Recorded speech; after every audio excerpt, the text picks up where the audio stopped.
Okay. So we live? Yeah. We'd like to welcome everybody to the second episode of the League of Love podcast. Tonight we got a very special two guests with us. And also we're going to introduce y'all to the co-host of this show. She missed last week. I'll let her introduce herself. Hey, what's up, Toledo? I'm your girl, Lady Love. Lady Love. I gave her that name. Sean did give me that name, so thank you so much, sir. Here to be transparent and effective. I heard that. So y'all know what we about. We about love, and we about everything that comes with the good, the bad, and the ugly. We don't like to talk about easy subjects here.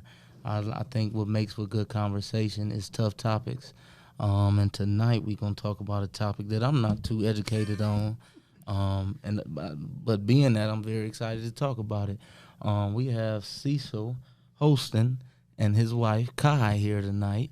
I've been knowing Cecil for a couple years, maybe longer than that. Probably so. You know, like Toledo is weird. Like you been knowing somebody for a long time, but like maybe a couple years. I probably known you since I was 10.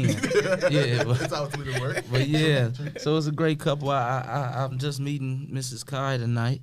And I think it's gonna be a great topic. I'll let you guys introduce yourself. Tell the podcast how long you've been together, and a little bit about you guys' marriage. You want me to go first? You go first. I go first. Okay. I'm probably more accurate with the timelines. Women always are. Women always are. Amen, amen. I let her go first. She might be right. So we've been together almost 10 years. It'll be 10 years in January. Mm-hmm. We've been married. We just celebrated our 6th-year anniversary in June. We met in high school. We both went to Central Catholic. Cecil's a couple years older than me, so he knew my sister. And they kind of hung out. That's kind of how I got familiar with him. We actually didn't date in high school. And outside of him really hanging out with my sister, like, it wasn't anything like that. He graduated, I graduated. A couple years later, we ended up seeing each other at Tim Petaway's house, actually, Tim and Jesse Wow, Petaway. shout out to Tim Petaway. Yeah. Shout out to the Petaway. Bring that breakfast back. Me and Cecil was just talking about that. Yes, for sure. So yeah, I saw him and like the globe was real. So I pursued him, actually, shot my shot. Okay. Which he completely missed. I guess I completely missed. It was an air ball for real. Okay. Was he clueless? Clueless. That's what he says. I'm air quoting. He was clueless. He was oblivious. Oh, man. So I shot it for about 6 weeks. It was, 6 weeks roughly. Yeah, Wow. Yeah, it was about to my birthday. From like Thanksgiving to like Christmas. Yeah, it's about four. Okay. And I guess finally like the light bulb went off and I like ended up walking away from him after I made another like drop of a Say, date. Damn, she trying to holler. And then he was like, oh. Literally, So he Wow. called me legit. He called me like 5 minutes after I walked away and was like, you been asking me out on a date? And I'm like, bro, I've been asking on a date for like a month now. How did you not know? man, I wasn't even paying attention to a lot of different things. That's what he said. The first story, how it went, was she said she wanted to step on my Jordans. Which, Yeah. you know, for It a was man, the weekend that I think it was the Like, Flints. yeah. The Flints had Wow. came out. Yeah. And you know how like y'all men walk when y'all get some new J's. Yeah, funny. And, you know what Funny. I'm saying? So Funny. I noticed Facts. how he was walking and I was kind of like me breaking the ice. And I was like, I should step on your Jordans. Whoa. And he was just like, whoa, like, why would you do that? And I was like, Yeah. Ladies, never use that. That is not going to work for Not the anybody. Never use that. So- Well, that's a dope story. That how y'all met and stuff. yeah. Okay, well let's get into it tonight. The topic is love languages. I'm excited to hear. I'm not excited to speak about mine. But I think I think anything is worth talking about when it's a new way to do something that's been around forever. Of course. And I think the scary thing about this topic is because some people could literally find out that they have been loving somebody the wrong way. Ooh, And I don't even know if that's that's valid to say. That's very valid. No, it's Okay. valid. Okay. Yeah, I think accurate. I just don't want to say it because Right. that's scary if I could Gonna find out I've been tiptoe. wasting my time for so long. Or It's not- yeah. Don't think it's wasting your time. It's just you learning a new way to love. Right. Trying to Well, see, come correct. everybody here is more educated. Well, Lady Love, how about you tell her what is love language? So there are 5 love languages. It's words of affirmation. We all know what that is. Acts of service, receiving gifts, quality time, and physical touch. It's self-explanatory. And when I go back, because me and my wife read the book, and they kind of tell you, you know, whatever that person is saying, you don't do this, you don't do that. Can you help me with this? That's the language, or that's a big piece of it. So you need to be paying attention. So if you read the book and you take the quiz, and that light bulb will go off. Right. Well, let's talk about, because when I did the test, we talked about that earlier. It gave you the biggest percentage of one way of loving, and that was supposed to be your love language. But it also gave you the other percentages of the other ones. So my question is, how do you find a balance? Because obviously it may only be 10% of acts of service, but how do you balance that with knowing that the real one is really gifts, or Easy, the same way you balance all those jobs. It's the same thing. See, this is not about me. This is not about me. So literally, you got this one thing you need to cater to, but that other stuff, it'll trickle down, and you'll start to do it. Like, so if your one is gifts, you want those gifts to come in, but every now and then, can you do the laundry? Right, Can you cook right. me a meal?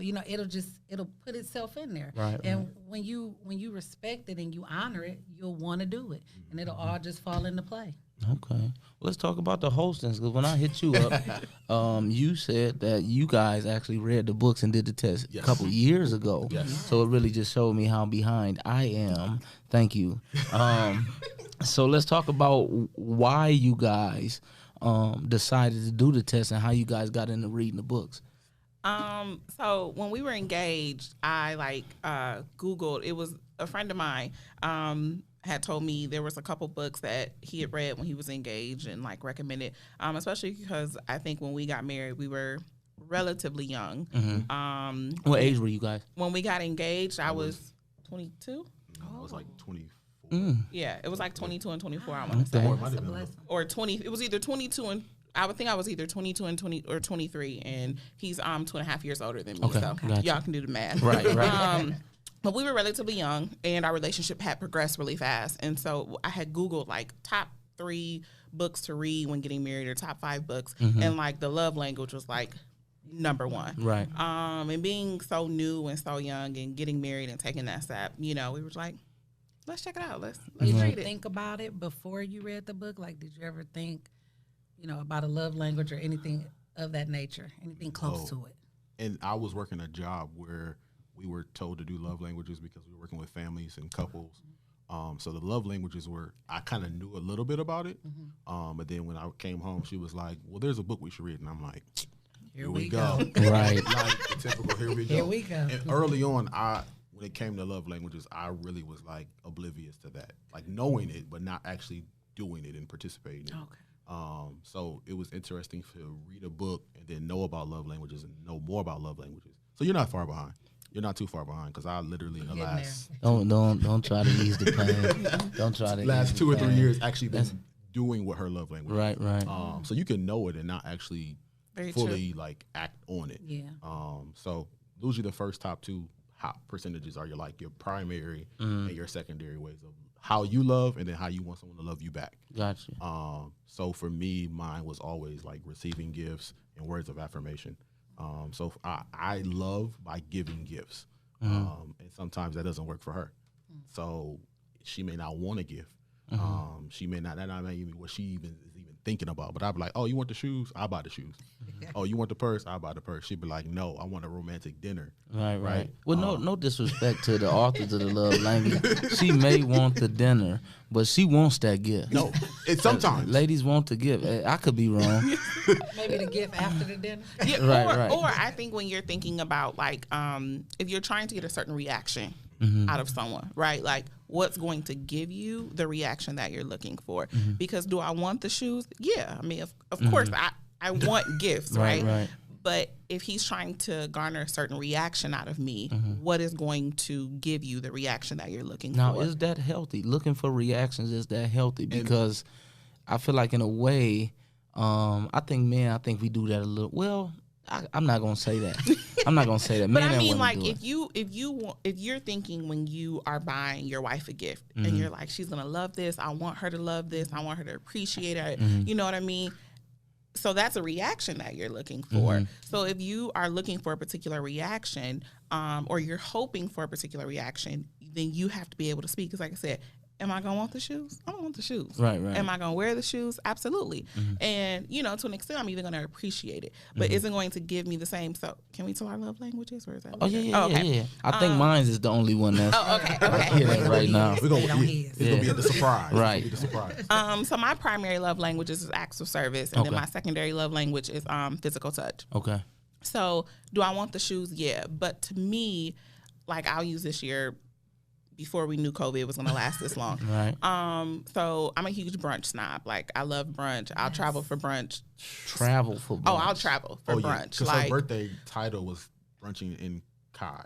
we were Brunching supposed to with go to Kai. Kentucky, So that Okay. was the. and we Okay. were going to go on like a brunch tour. Is that like a brunch capital or something? I don't know. They had a bunch of brunch spots. It was like Okay. so. My friends had planned like a bunch of brunch spots that we were gonna go to, and so for me, like taking the time to like plan that out, to do the research, to figure out where we're gonna go, that's Spoke going to to you. give you know what I mean. Like that's an act of service, Okay. where that is going to give me like a oh my god, y'all not gonna believe what he did. And so even with COVID being canceled, like. Him and my friends, they still plan like a virtual like brunch birthday party for me, right? Gotcha. And for that meant more to me than any type of, because it would have been easy, like, dang, we got to cancel the trip, you know what I mean? I'm going to order or something. But that meant more to me, like, he made the brunch, the they ordered extra mile. cupcakes. Yeah, so Yeah. for me, that spoke more to me than how easy it would have been for him to just get online and order something. What was on the brunch menu, Cecil? It was. Go ahead. And I had to Talk your cook. shit. And Talk I your cooked, shit. And I cooked. Talk it, your too. shit, What was Cecil. it? Like It was cinnamon Israel. rolls. Yeah, it was cinnamon roll French toast. Toast, I had grits, yep. eggs.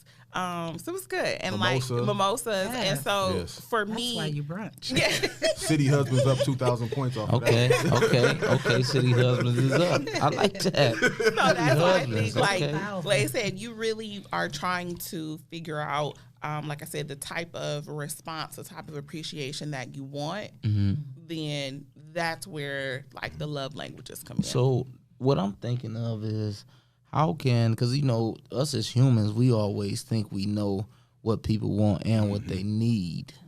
So at what point, that's got to be hard to accept it. So if I think I know what my wife needs, but her active services, it's hard to decipher if that's a need or one. I just feel like that could get tough to be like, yeah, she want me to touch her, but she needs security. She need me to go out and pay these bills. You know what I'm saying? Like, so how do you decipher what you think and what that test is telling you? Because that could be tough. Because think about it like this. If I force my love language on my wife, will she still love me? Facts. Okay. Right. So that makes sense. So if I'm like, I'm going to keep giving you gifts. I'm going to keep giving you gifts. She eventually going to be like, bruh, Right. this not it. I don't want that. Right. I love the gift giving, but I want you to love me for me. And me is acts of service and physical touch. So if I'm like, we in the moment, because we've had conversations about this. She'll be like, well, hold my hand. I'm not a physical touch, right? Me neither. So- That's tough for me. I'm getting better, but that used to be really tough for And me. it's difficult. So as a man, I have to be like, okay, this is her love language. If the way that for her to understand how I love her is to love her this way In her language. in her language. If I'm not loving her in her language, then we're speaking a foreign language. You gotta be selfless, I think. You Yeah. gotta take yourself out of it. Because if you read it and you take the test and you like, okay, that's what she want, and then you still trying to do it your way, then you being selfish. Right. Well, can't see, be naturally, what I did was I just started to listen to what she wanted. It was a couple things my wife, expressed to me. She really wanted to touch and all that type of stuff. And I'm the type of person, I feel like everything should be, I don't like generic things or forced. So in my mind, the reason why I never wanted to take the test, I didn't want to do these things just because I felt like I had to. Okay. Because then I feel like it's less value and it's less genuine. Okay. So like, for example, my wife, she loves to be touched. Eventually, and that's the thing about energy. And I'd say, man, it's a team effort. If you want something, if you put good energy in the atmosphere, that will lead me to reciprocate the energy. And I'm just gonna naturally do something you want me to do. Right. So that's what I always fed off of. And I think I didn't take the test because like I said, I was just scared to find out that I was Be wasting wrong. my time. But I can say that it did help. Naturally, when the energy was good and everybody was just positive, It made me do things that she wanted me to do just because it was reciprocal. You know what I'm saying? So if I told her, like, I want you to keep on the laundry this week, and she was on point, I'm like, yeah, I'm trying to rub you tonight. You know what I'm saying? So think about what you're talking about with energies. Now it's a name applied to it. That's it. That's all you. So everything you've done thus far has literally been a love language. You just now have a name and title to it. And I think keep too, like doing you have to. I think there's a separation piece there, right? Because if in how you want to be loved and how she wants to be loved, I think that's separate. If you're talking about like you wanting her to keep up on the laundry, right? Like I feel like those are basic household partnership duties. Not You know for, what I mean? not for everybody. No, not in a sense of like I'm saying, like, I hate washing dishes, and people be like, that should be easy. Not for me. I hate it. Like, you know what I'm saying? So But here's the thing, right? Like, and this is where like the love language piece comes in, because you might hate doing it. But if your wife came home one day and was like, I had a really rough day, I really just want to hang out on the couch, but the dishes need to be washed. Can you wash the dishes? That's where it's like, that's her speaking her love language. So now you have the choice to be like, I hate washing dishes, right? And that's where she talked about really you have to be selfless. Like, but as much as I hate washing dishes, this is going to be a piece of her love language that's going to speak to her. So then how can I meet her here at this space? I think it really comes to balance, right? Because even like, so see his love language is gift giving, right? But I have financial anxiety. And when Cecil wants a gift, he wants a gift. You know what I'm saying? Like, he wants a gift. He not asking for nothing small. Right. So for me, who, like, I have financial anxiety, but then it's like, but I know his love language is gift giving, then how do we find the balance? He knows I have financial anxiety. So to where, like, it's nothing to him to drop a couple $100 on shoes, a couple $100 on a bag, and, you know, where I'm like, oh my God, how am I going to spend this money? How am I going to get it back? So to where he has to know, like, even though my love language is gift giving, her gift giving might look a little different than what me giving her gifts might be. The same thing, right? Like acts of service. I love you, babe, but he's not a romantic guy. You know, he doesn't really do the romance thing. And when you think about being in an intimate relationship with someone, a lot of times that requires romance. He's not a romantic guy. But if I know he's not a romantic guy, then sometimes these acts of service is going to be after I've worked a 9-10 hour day, me coming home and finding him cooking in the kitchen, right? Like that's an act of service where it seems small, but that's something that's going to speak to me because it's going to make my life a little easier. It's not an expectation. It's not a need. It's just something where, thank you. yeah, we're like, Thank you, whoa. But right? you know what? I think that makes good for good energy, because if he's not known for romance, and eventually he has to do something romantic, you know what I'm saying? Like, and it may take a year, 2 or 3, but when it happens, it makes for a big wow. You know what I'm saying? Like, I think most guys, I don't think I was very romantic in the beginning, but once you see the wow, I think that motivates you to be like, oh yeah, next birthday it's gonna be even better than that. You know what I'm saying? Like, so I think I think people learn to be romantic. You know what I'm saying? To an extent, because even like, right, like all of these things, even when you think about romance is relative, right? To some people, bringing home a bouquet of flowers is romantic. To some people, writing a love letter is romantic.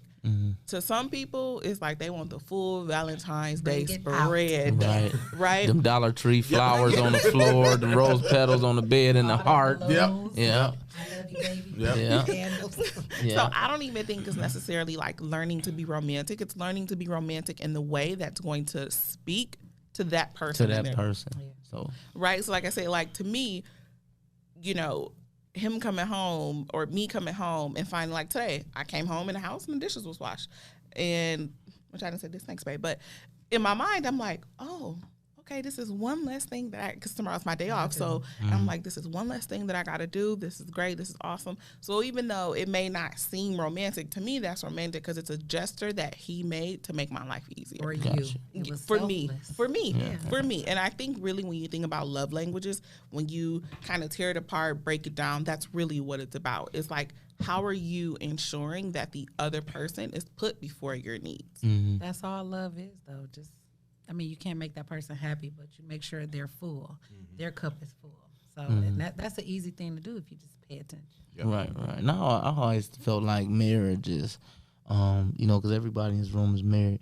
Marriage, and correct me if I'm wrong, I honestly feel like marriage is simply finding a way to make life easier for your spouse, whether they ask for it or not, and unconsciously. You know what I'm saying? Because a lot of times, I feel like that's why we get married. Sometimes we don't know what we need in different time spaces, but in that space when you are unconsciously not thinking about those things, I feel like that's when your spouse is thinking like, you know what, I'm about to do this because he ain't even thinking about this right now. You know what I'm saying? But another question I want to ask, which I think is a great question, can your love language work when you're just dating?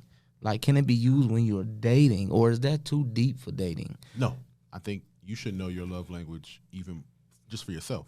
Okay. Like, I think it should just be an individual study of self-reflection. Okay. Because even though you may not be in a relationship, a love language can help you with a friendship. So like if you have a friend that may be a best friend, they know how your love language works for you when you're having a bad day, right? So if yours is gift giving, they come by with some ice cream, a movie, and you like, okay, cool, right? Like that's my gift. Even we know love language also works for children. So if you have a child who needs to be loved and you learn their love language, now you're loving your child the right way. So I think we just have to self-reflect sometimes because we don't self-reflect a lot of times. So knowing your own love language is a good thing to self-reflect on. Right. So I don't think you need to be in a relationship. I don't think you need to be married. I think you just need to be with self. Now, is that a gem that you hold on to? Like, is that just a part of the game you give away? Because I think I spoke about it last episode. It was a woman that most player think a woman ever told me. I asked her what type of man she liked, and she told me, why would I tell you that? That's making it too easy for you. Amen. So do you hold out and see if that person loves you the way you need to be loved, or is it good to just let them know and see if they can fulfill those things? I'm gonna say this. I think we got to get away from trying to hide stuff. Okay. In society. Okay. And just put it out. Because what's the benefit of hiding your love language if you're not being loved properly by somebody that can love you properly? I think it's a confidence thing. I think everybody wants to be loved in the way they need to be loved without asking for it. Then that's impossible. Yeah. That's impossible. It's very, like, there's no way, even for us, when we did the love languages, we were engaged. So we had been together. We had been living together for almost a year when we got engaged. And it's still finding out his love language. And I was like, oh. Was it important that you learned it? Oh, absolutely. Absolutely. Okay. Especially, like, particularly for him. Like I said, especially because it's kind of weird because I feel like our love languages are complete opposite of each other. But I feel like us in general, like, we're complete opposites of each other. So we balance out very well. So I think, again, like, it was more so really finding it out and being like, okay, where do we go from here type of thing. Right. And so relieved? Like, very much so. Yes, and I think, like, then I knew how to proceed forward. Yes. And I think so even when it was times where he was having a bad day, or if there's times where he has like a moment of self-doubt, and I know words of affirmation is one of his love languages, then I know how to speak to him and speak into him and pour into him to where it'll make him feel better, or it'll lift him up, or to elevate him, right? Or I know, like, his birthday is on Christmas, which is the worst possible thing in the world. That big ass it's terrible. He won't. You know what I mean? So that's why I be talking about them big gifts, because I feel like you get a whole week, bro. Like, but no. I feel like you get one or the other. Which one you want, Cecil? That's what she be doing to me, too. And No, I call it then his do y'all have Christmas children? gift. We do. Yes. And wait, though, our son's birthday is a week after Christmas. Oh, wow. So it's just just gonna go on a bad. trip? 'Cause, you know, It's just bad. He did go on a trip. Christmas is really like for the kids. So it's like you literally got to take the back seat. And I told her when she was pregnant, I was like, I wish she was born on my birthday. Yeah. I told her that because I wanted it to be removed. Like, it should be his turn now. Because especially if it's like, for me, I've had it for 30, I had it at that point, 30 plus years. So it's like, okay, you can have my birthday and I just have, just a regular Christmas gift. Because she'll be like, what do you want for your birthday? I'm like, in my head, I'm like, it's Christmas too, man. I'm like, Right. Right, look, dog. She'd be like, what you want for your birthday? Remember that Right. financial anxiety? Like, look, dog. Right. But I hate Christmas for that, though. I was just telling my wife that the other day. Christmas, unless you have kids, I just feel like I don't know. I think we is we more put so. the values on the wrong thing at Yeah, Christmas. and it's like the older we get, We've been taught Yeah. that, though, This is the a long funny time. thing, though. We know it happens every year at the same time, and we still get Christmas anxiety. Yep. I don't. I listen. I'm like I may be an asshole. I'm like a. Listen, I Here we told my go. family last year. It's just gift cards. Listen, I walked true. in Valid. with gift cards and envelopes, and listen, I probably handed my granny's envelope to my mom. Like, listen, it's all the same thing. You know what I'm saying? Just go ahead. Everybody Stop. stop. Yeah, because man, especially this year, and COVID, yes, and that COVID. may be a good topic to talk about. COVID Christmas is gonna be weird. Yeah. It is. A lot of people were affected. Because COVID COVID Thanksgiving was was Yeah. totally like you weren't Different. with your grandma, right? And typically for Yeah, my granny didn't. I was sorry she couldn't come Yes. because she was too scared. yes, and typically for black families, we got to be with our grandmas and our aunts and our Mm-hmm. Yeah. everybody, and we couldn't do kids. that. Yes, and we couldn't do that. So it's the same thing with Christmas. And then on top of that, this may be the first Thanksgiving you lost someone, Yeah. right? Or Mm. the first Christmas you lost someone. So that's another aspect. But I'll go back to the love. I don't want to get too more. Right. mental health, baby. Right. You better Well, mental let's, health. one aspect that I wanted to talk, and this is actually why I invited Cecil. I reached out to you. If the listeners don't know what I love about Cecil, he's a great advocate for mental health. Literally every day, one thing you know confidently you will find on Cecil page is a question or an answer about mental health. Always. And what I think mental health has done in the last decade is it has opened the horizons to things like this. It has given us education Yes. on things that we thought we were doing right. Yes. You know, back then, as our culture, we swept so many things under the rug, and we literally thought that was the way to do it. Like, no, shut your mouth. You don't talk about that. You don't talk Correct. about what Uncle Johnny did. That was just the thing. Correct. So I like that it is making us, even me being uncomfortable and taking this test, I am embracing it because it's needed. Mm-hmm. You know, so let's talk about how mental health ties into the love languages. It's crazy you say that because I always use love languages in session. Oh, wow. I talk about it a lot in session because I believe if you're in a relationship, if you're a self, if you're a child, to know how to be loved is great. Like to know how you are loved. And I also believe I've said it consistently that your love language is how you were loved as a child or how you weren't loved as a child. Yes. Yes. Speak. So either one, either one of those two ways. And they hear the snap. So I believe when it comes to the 5 love languages, I think in the African American community, we need to do more of like taking a test and understanding it. And be Being okay with it. correct, right? Because you may not have been loved properly as a child, and now you're an adult, and you're like, why am I not? Why is this hard for me? Why is this difficult for me? So I think mental health, love languages go hand in hand. They go hand in hand. If they don't, then you're kind of missing. You're missing something. You're definitely missing something because if you don't know your definition of what love is, you're missing a lot. So I always ask the question of what's your definition of love, and then work on your love language. And I know a lot of other clinicians as well do the same exact thing. They always talk about love languages, especially with adults and children for sure. Because sometimes parents don't know how to love their children properly, and they're loving them in a way that they're not understanding. See, and that's way deep. You mean to tell me that a mother can be loving her kids the wrong way? Correct. Yes. That's deep. And then on top of that, you're talking about causing trauma for that child, right? You know what comes to mind? I'm sorry to cut you off, but this just smacked me in my mind.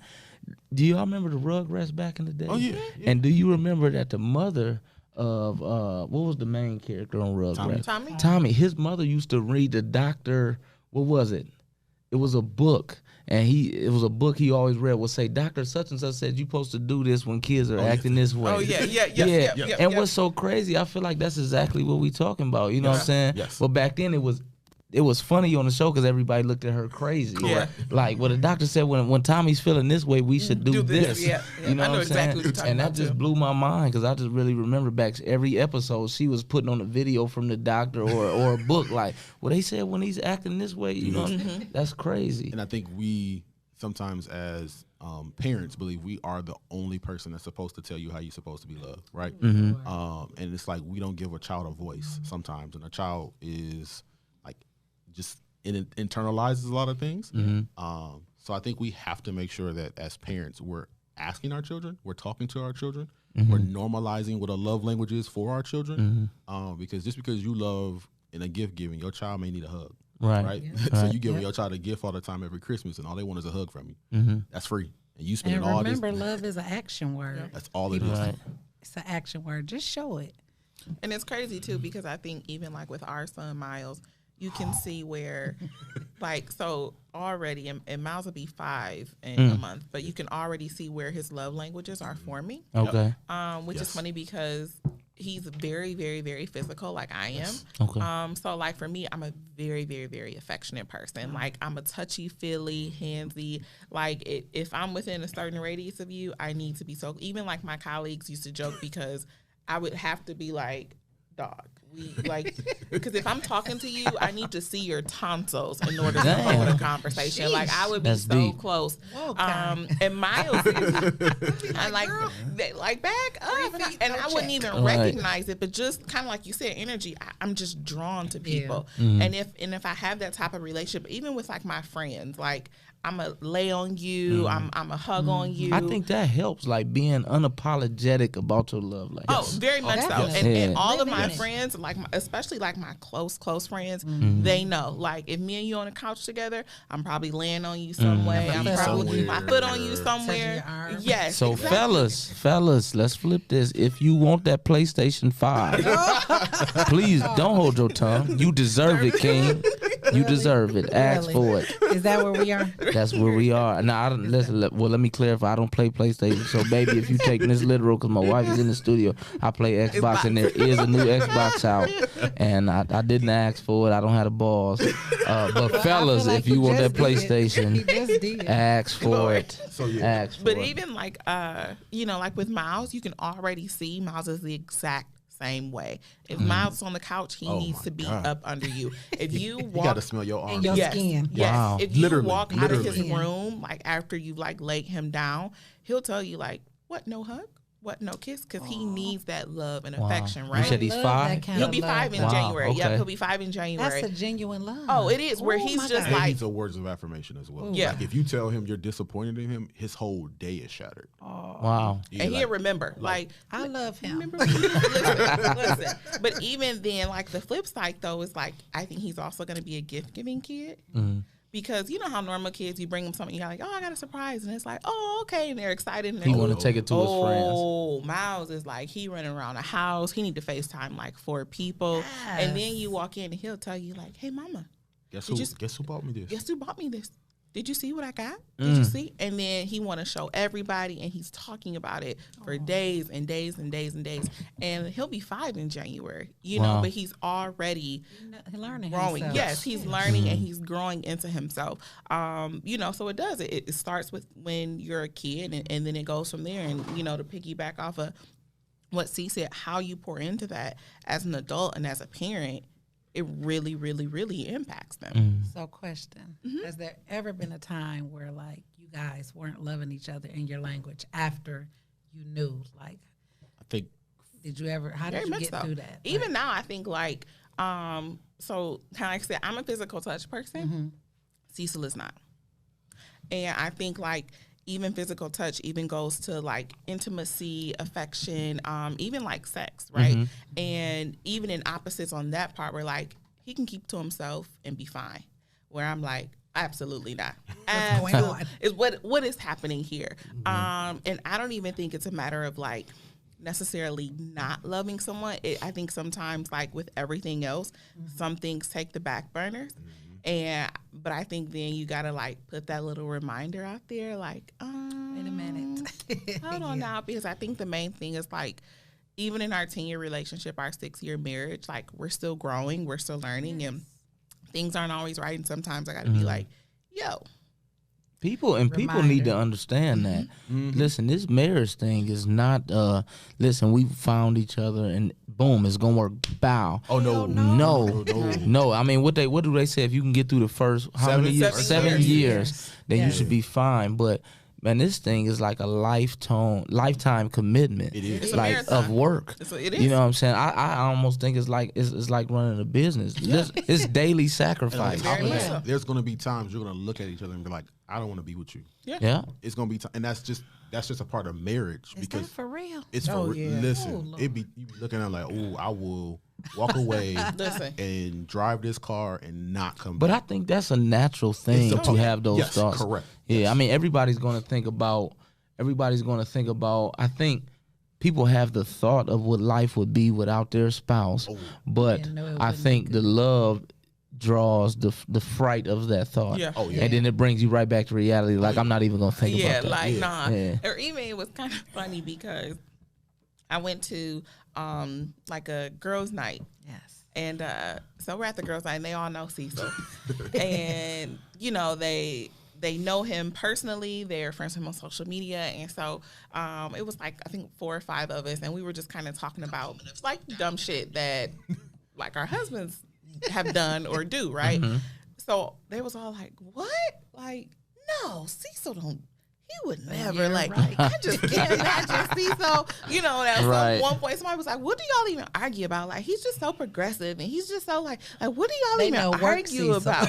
They And, know, and like, so I social was like, media. They know the listen, that's what Listen. messed it up. Cecil. But then on top of that, like my social media matches my real world most of the time. Like I'll say 65 to 70% of the time. But I think that's perspective. Yeah. Because I think as humans, I won't say as men as women, as humans, because I'm like that. You know what I'm saying? I will see me doing something a certain way on social media as like a service, like as a gym, and my wife will see it another way, like. Because everybody don't know what's going on in your home. No. So I can make a post with what looks like an inspirational Oh, yeah. post, but I could be lightweight throwing a slight shot to my wife Like, what kind of behind shady closed shit doors. was You know what I'm saying? And that's true. And people don't get wanna to see talk? that stuff. And yeah. I think what people don't get to see about social media is the behind the scenes after or before the post, right? So Yeah. like most of the time when I'm posting, Kai be like, dude, you gotta chill sometime. Like she'll be like, you going ham and you probably need to sit back and chill. I hit the unfollow button. Come on now. Listen, Oh, it's wow. been a couple times where somebody be like, oh, did you? Cecil's post just No. really motivated me. And I'd be like, no, But you know, I can see that from a spouse standpoint. catch it. From my standpoint as a friend and just a lover of mental health, I enjoy it. But I can and see about like from a spouse, like 99% of the Yeah. people do. And I'm that 1% where I'd be like, That's too enough. much, dog. yeah, it's We're enough. done. We're done. You We're made your done. point. Listen, please just find a We're Done gift. And anytime you post it on one of his posts, I'm going to love that. Like, hey, yeah, Cecil, call it a day. We're Chop done. it. We're You know? we're done. And it's happened. Like I said, like I've had friends like text me like, just let Cecil know his post just really spoke to me. And I'd be like, oh, what was it? Because I'm not dealing with him right now, and I needed to take a break. But I'll let him know. I'll pass it on. But even with that, you know, it was like I had to let the ladies know, like, listen, he is a great, amazing, awesome mental health therapist. He's a great advocate. But at the end of the day, when he comes home, that man is still a husband. Amen. And he is still a man, and I am still a woman. And they're just going to be, I think, 5, 10, 25 years from now, there's still going to be things where I'm looking at him with the side eye, like, really? That's what we doing? Sometimes it bet. don't always translate to home. But Yeah. it's not always on purpose. Well, you It's know, you should know that because it took 20 weeks to get a date. Right. You are right. speaking Facts. facts right now. You are speaking you. so much. Facts. You know, that's Give him a probably grace period. one thing I was noticing. Like, I know Cecil was big on, so I don't see much of Kai on social media. She don't. So, and my thing is, I think you ruined that, Cecil, because from what I'm hearing, she gave several social media shouts to get on the date, and you didn't respond. Well, no, you know what's crazy? Like, to see kind of the transformation, because when we first started dating, and this is why I say C and I are very opposites. You know, we're very different. But we like to say balance, because when we first started dating, a lot of things were very reversed in our relationship. So, like, for instance, I was a huge like social person. I was always out doing something with somebody. Same thing. I was very prevalent on social media. At the time, I was doing spoken word super heavy. So I was always at an event. I was always on social media, sharing, liking. And he was like, Chill. chill, I was right? like, It no would be way. funny because I'd be like, yeah, like my boyfriend C, and he's from Toledo, and people would be like, who? Like what? You know?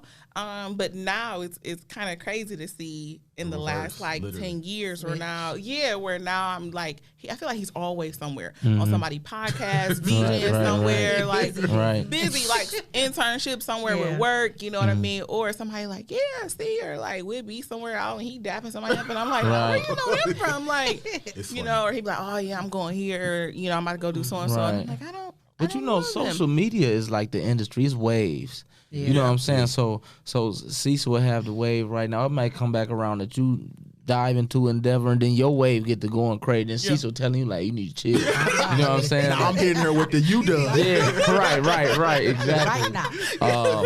So Sean. Yeah, before we end it, I already know. What is that? So love listen, man, language? we're gonna go back to the love language. What's yours? But you know, I'm not surprised. I think you know I think everybody views their love in a way, and I think I viewed my love in a way that it was like a great thing for my wife and the way I was loving her and all this and that and the way I wanted to be loved. But my love language is acts of service.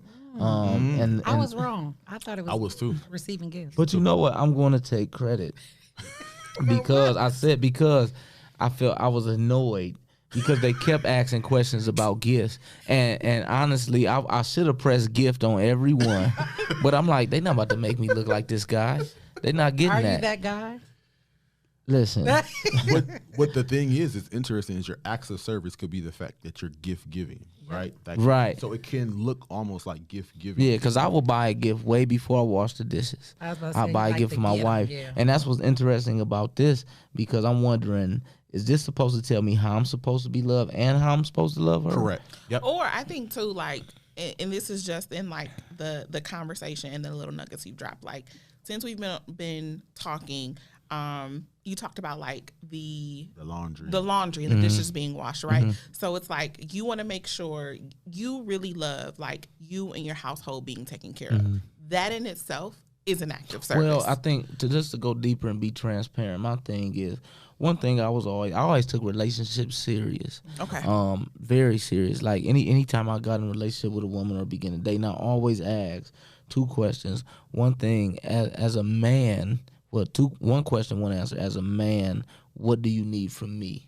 Okay. You know what I'm saying? And then to reciprocate, I'm going to say as a man what I need from you. Yeah. So my thing, since I get it from my father, since forever I've been a workaholic. I've been working since I was 14 years old. So my thing was, like I said, I think love is and marriage is making life easier for your spouse every day. You know, so what I expressed to my wife when we first dated was, listen, I work a lot. I don't mind grinding. You know what I'm saying? I actually love it. You know what I'm saying? So being that I'm that person, I'm not home enough to take care of a lot of things at the house. Right. I'm not home enough to cook. And then when I do get there, I'm drained. So I'm not going to wash the dishes. I'm not going to do laundry. Right. That's the facts. You know what I'm saying? And I'm very upfront about that. Yeah. So I don't necessarily know it's my language, but I just know what I need for me to feel like everything is operating well when I get home. Okay. Because that's your language. My whole that's your language. That's your language. Because from literally from 8 a.m. to 5 p.m. my life, if you just seen how much my phone rang, you would feel bad for me. You know what I'm saying? So when I get home, and I got anxiety, so when I get home, if my whole day has just been a cluster, and then I get home and the house is a cluster, I'm like, where's the relief?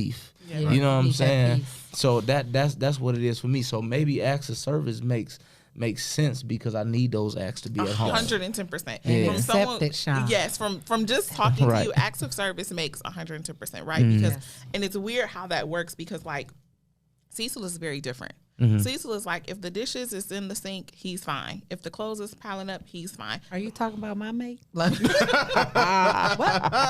She don't be caring. But listen, but like now you also said that Cecil can be quiet into himself. So Cecil is it just not big enough to make a fuss about? It's not even a fuss. I can walk by it and not care. And he doesn't care. But I know. But it's not even. I'm not even thinking about that because I'm thinking about something totally different. Yeah, he legit like, won't it'll get done. It'll get. He's that guy, right? Like it'll get done. It's fine. But one of the things that Cecil does not like is arguing.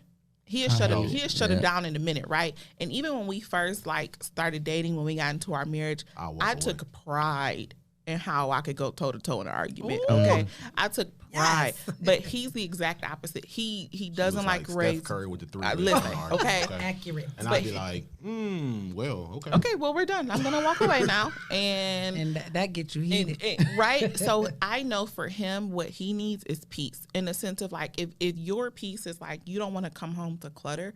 Tease was like, I don't want to come home to like the fussing. I don't want a bunch of questions. I don't want you like. I just want to come home. Let's have a conversation. Let's see how our day was. Decompress. Yeah, he Especially in mental health, because You you need getting that. dumped on all day. So he like, All I know day. he's gonna need a moment to himself, right? So like, if he's coming home and like, let's say I'm off work and I have Miles, he gonna need a moment to himself. Like whether it's just him going upstairs, whether it's him getting on his laptop, he's gonna need a moment to himself. Then the other thing I know, he don't want to get too in depth. So if he walk in the door and I'm like, so I need to talk to you about, it's already shut Right. down. And for him, like that's his piece Yeah. and that's what he needs. Right. And so once again, like that's really where those love languages come through, because if your wife know, like, listen, he's been at work all day, so and he is really going to want, it's going to mean a lot to him if X, Y, and Z is done when he gets home. So it's one less thing to worry about. Where I know, even if it's something, right, that I've found, that I've thought about, that's been marinating all gotta day, wait. It has to wait. it gotta, even though 30 it's minutes. like, or like he's not trying to get into no deep conversation. So if he walk in the door and I'm like, can we talk about this house purchase? No, we cannot, because Right. that's You know what? way I too heavy think- for me right I now. think now I don't really get too much into gender roles, but man, I think every man has a focal point in the day where he does a lot of his brainstorming and thinking and planning. And mine's is like in the morning. You know what I'm saying? Like in the morning, I got so many things to do.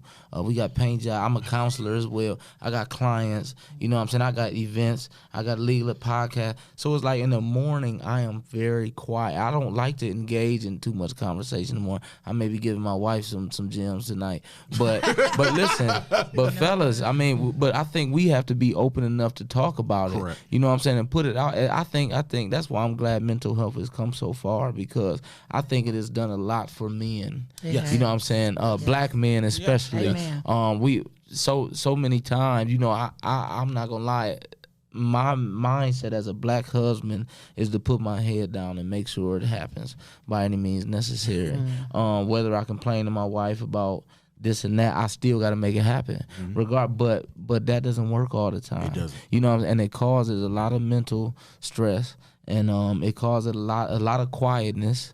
You know, and quiet people, man, we dangerous sometimes. You know, and that's, I think that's why we're quiet. Yes. You know, because the battle that we in is not even worth the raft that we could really put out. You know what I'm saying? Because that So Incredible Hulk come out real yeah, quick. And be like, so "Ooh, yeah, okay, I so could have held that." I think it's needed that fellas, we be super open and super blunt about moments in the day that we just need to ourselves. You know what I'm saying? Because a lot of times, you know, women, you know, especially when women consider your wife consider your best friend, they can't wait to get home and talk about how messed up they day been. You know what I'm saying? Ain't But considered your day at all. yeah, so you gotta be like, remember I told you 3 to 3:30. You know what I'm saying? I'll holler at you in 30 minutes.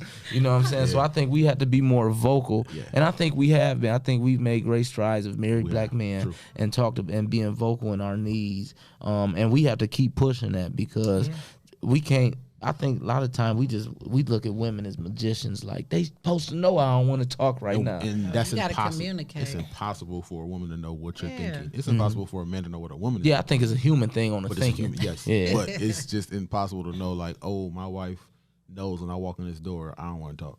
She don't know that unless I open my mouth and say, hey, listen, when I walk through this door, I need like 15 minutes. And I used to say, like, I need like 10 or 15 minutes when I get home. Just give me 10 or 15 minutes. Yeah.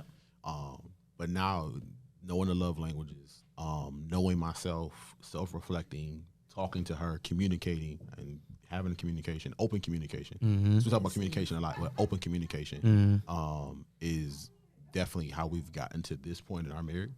I think love languages were at the beginning like, oh yeah, we're gonna take the test, we're gonna have fun, we're gonna read this book, but it really wasn't as prominent.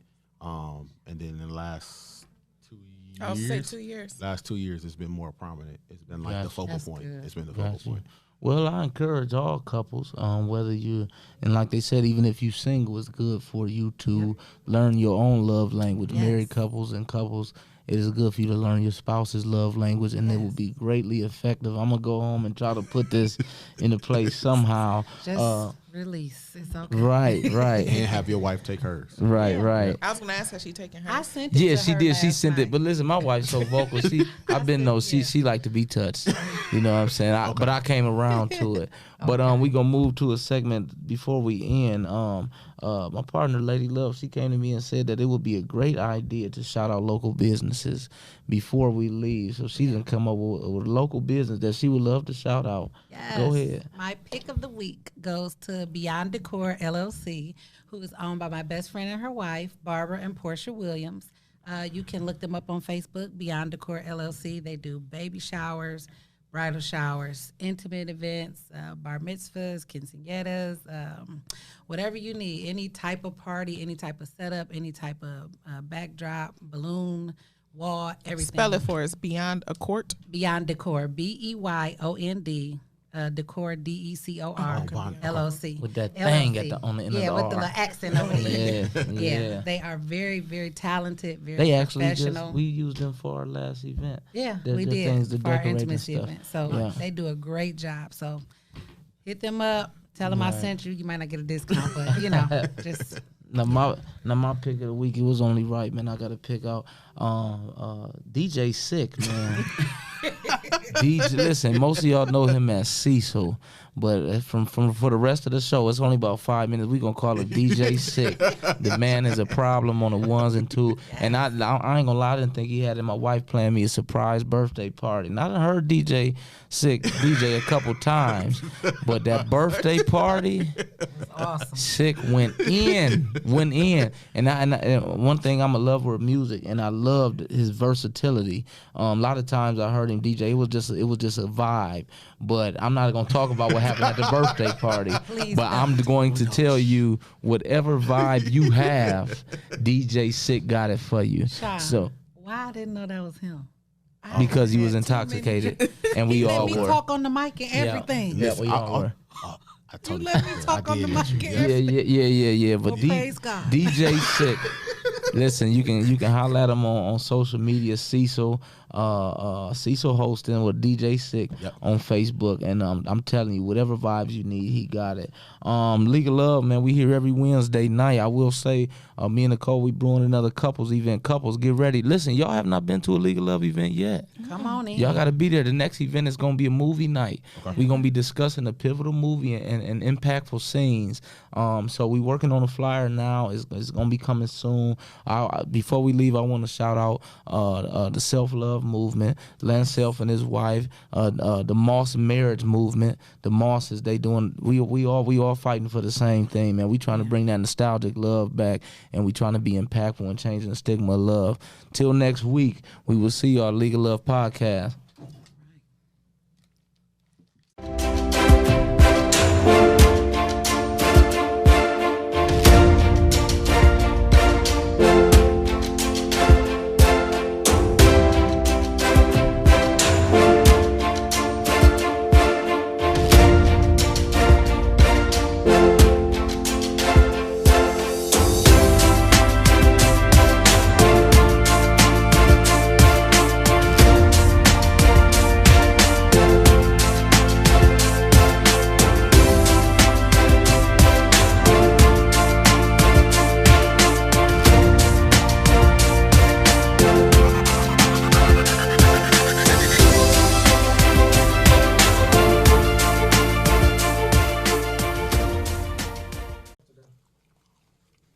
Off to who? Why you ain't eat? Actually, I just started just because I took a bite already because I didn't want to start eating without no water. You know, when food nasty, you gotta have something to wash it. Quick. So, I'm my third bottle of water.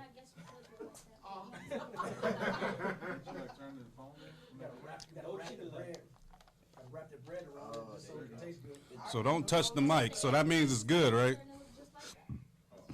You know, I already touched it. So when they get a phone call is gonna show because it's mirroring. Are we opening it up for calls today?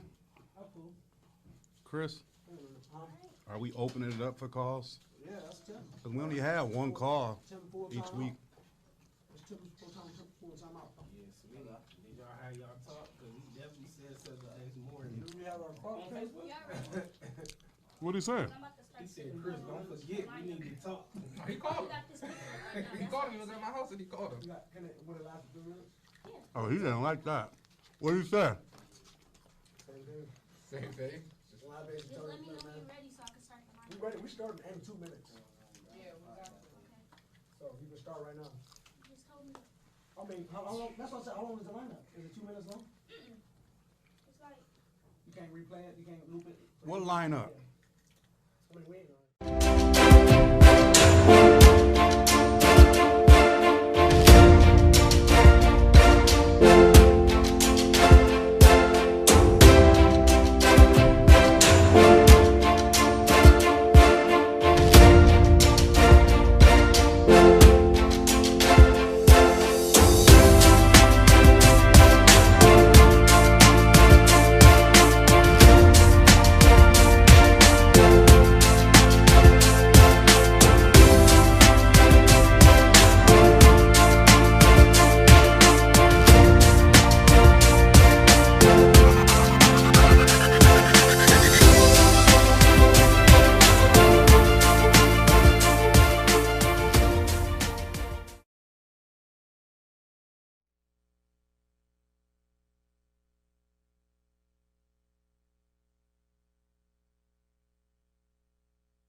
What's up? What's up? What's up? What's up? What's up? We at it right now.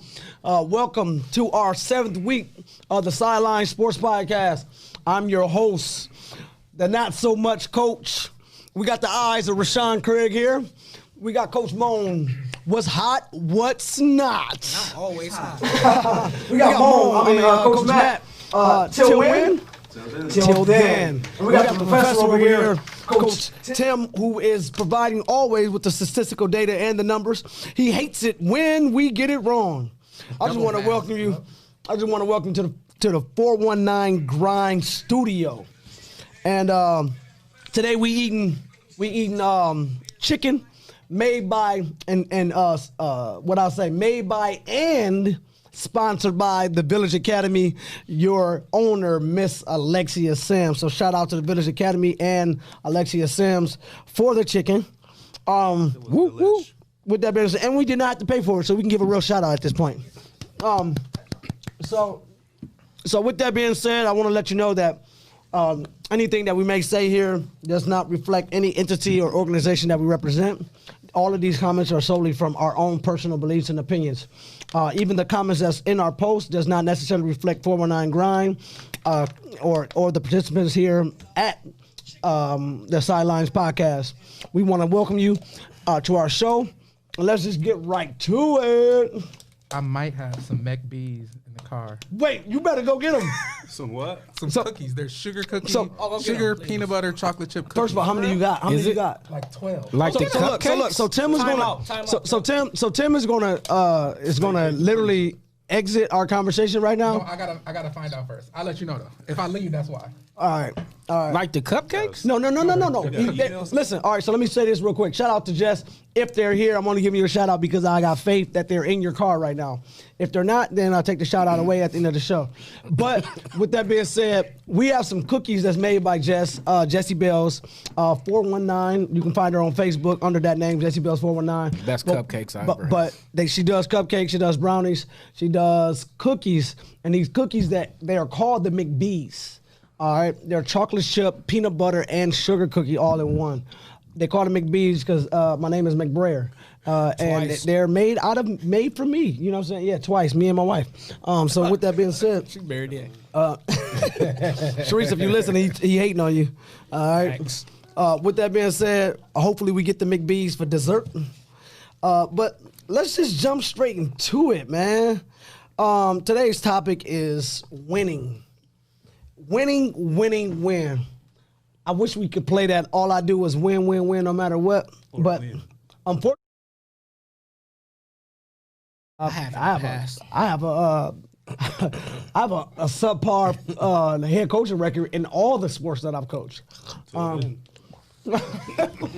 As an assistant, I'm pretty high.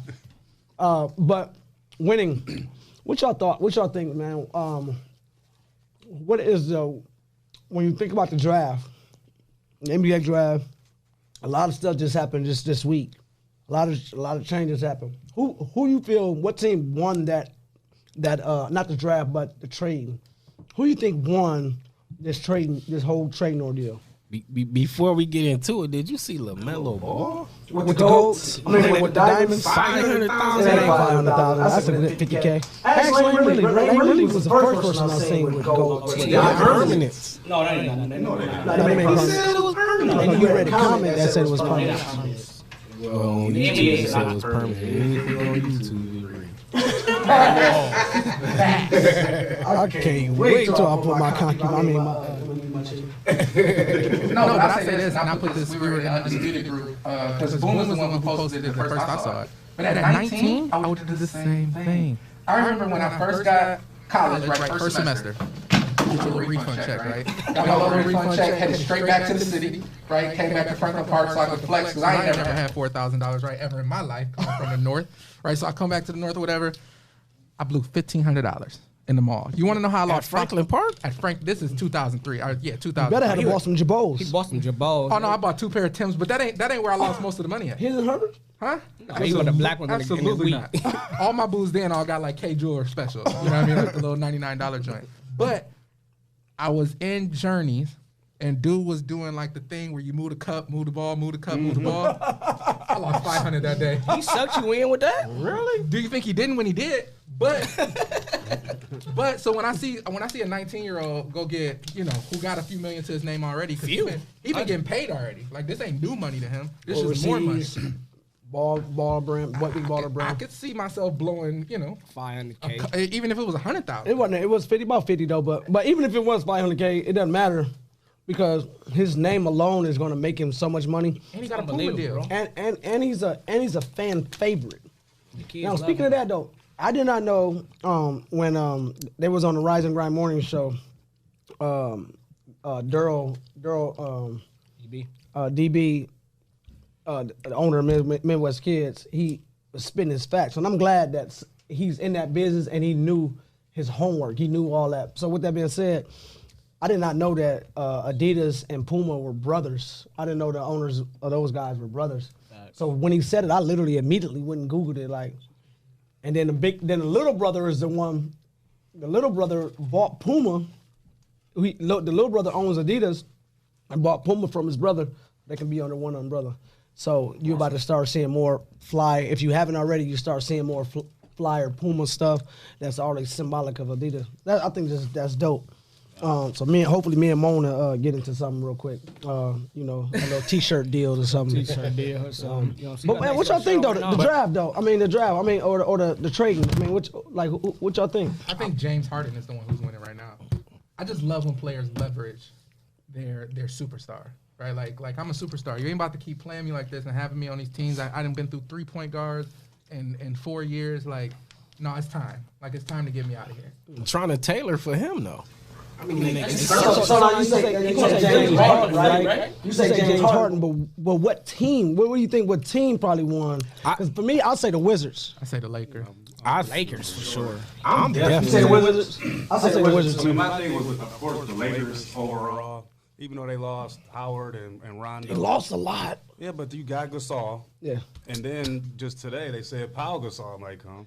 He said he want to play with his brother. That wasn't the best. You got Schroeder. Who was you the got guard they Harrell, got? Yeah, Schroeder's the one. Wesley you got Matthews. Harrell, They you got both- they got Matthews. both that six that players- wasn't a six- trade, but you know, with all the free agency, the Lakers. I mean, I think is winning the free agency. But like you just said, when it came to trades, even though you know Wall for Westbrook is you can call it even, but Houston got so much going on right now. I mean, it's hard to From the top, say Houston's yeah. winning anything. And Wizards getting Westbrook, you know, Wizards haven't made the playoffs in like 9 of the last 12 years. He's for sure a And now playoff. that winner. you got Westbrook with Beal, I mean, I think they can fight for the 7th, 8th seed. And I wouldn't even say 7, 8. I would say like 4 or 5. I think they're one guy away from getting that. Because what you will see with Westbrook is that, I mean, I watched their practice and like he's so encouraging, like you feel like almost like a kid in the candy store. Like you could tell, like I just kept asking Sharice, like, dog, like what's wrong with Westbrook? I mean, like it was disheartening to watch. I'm like, he got to be going through something. The way in the playoffs, just the way he played, like they never played him together. You know what I'm saying? I'm like, he ain't hurt, because when he out there, he's 110, miles per hour. Yeah. So I'm like, what's really going on? I'm like, And they can't play together. but I knew it was something bigger than just not playing together, though, right? Because like I don't think LeBron and Kyrie did a great job at playing together, but they made it work. You know, they made it work. But then they said they big bros. They said they bros. No, man, LeBron off the don't court. like that, boy. No, I'm talking about Westbrook and Harden. They said they bros off the court. I think the Lakers had the best trade because they didn't have no trades. I mean, free agents. Free agents all season. You know, so just because you got the best player in the world, right? And he the oldest player on the team. You got these young guys, and he make everybody else play to his level. Mm-hmm. Like that's gonna be tough, bro. Like, I don't care about Westbrook going to Wizards. Wizard was a team that would never ever win a championship. That's just one team. They would never win ever. Well, the Lakers actually got younger too. That's what I'm saying. They got younger, but they lost athleticism. Bro, listen, you can't tell me like they didn't get a substitute for Rondo. Rondo was like the catalyst to the championship. Like when you look at it, like Rondo was the one who held them together. But he the same one who played the LeBron held least them amount together. of games. He was healthy. Like that's the reason why. But he held them together though. Like it was games where they were for sure it was over with. And Dwight Rondo Howard was did a the one. good job in the You know Western what- Conference Finals against And JaVale. But that's the what they reason. supposed to do, though. Like, That's what I'm saying. That's why the reason why I feel like Philadelphia won. First they got Daryl Morey, president of basketball operations. They got Dwight Howard and Danny Green. Okay, coming fresh off the championship. They got Seth Curry. Okay, and to come in with Ben Simmons and Joel Embiid along with Doc Rivers. It's hard to Just getting Doc Rivers makes Tobias Harris better. I'm struggling with seeing what Ben Simmons, what kind of player he really is. Like, He gonna be at the Rockets.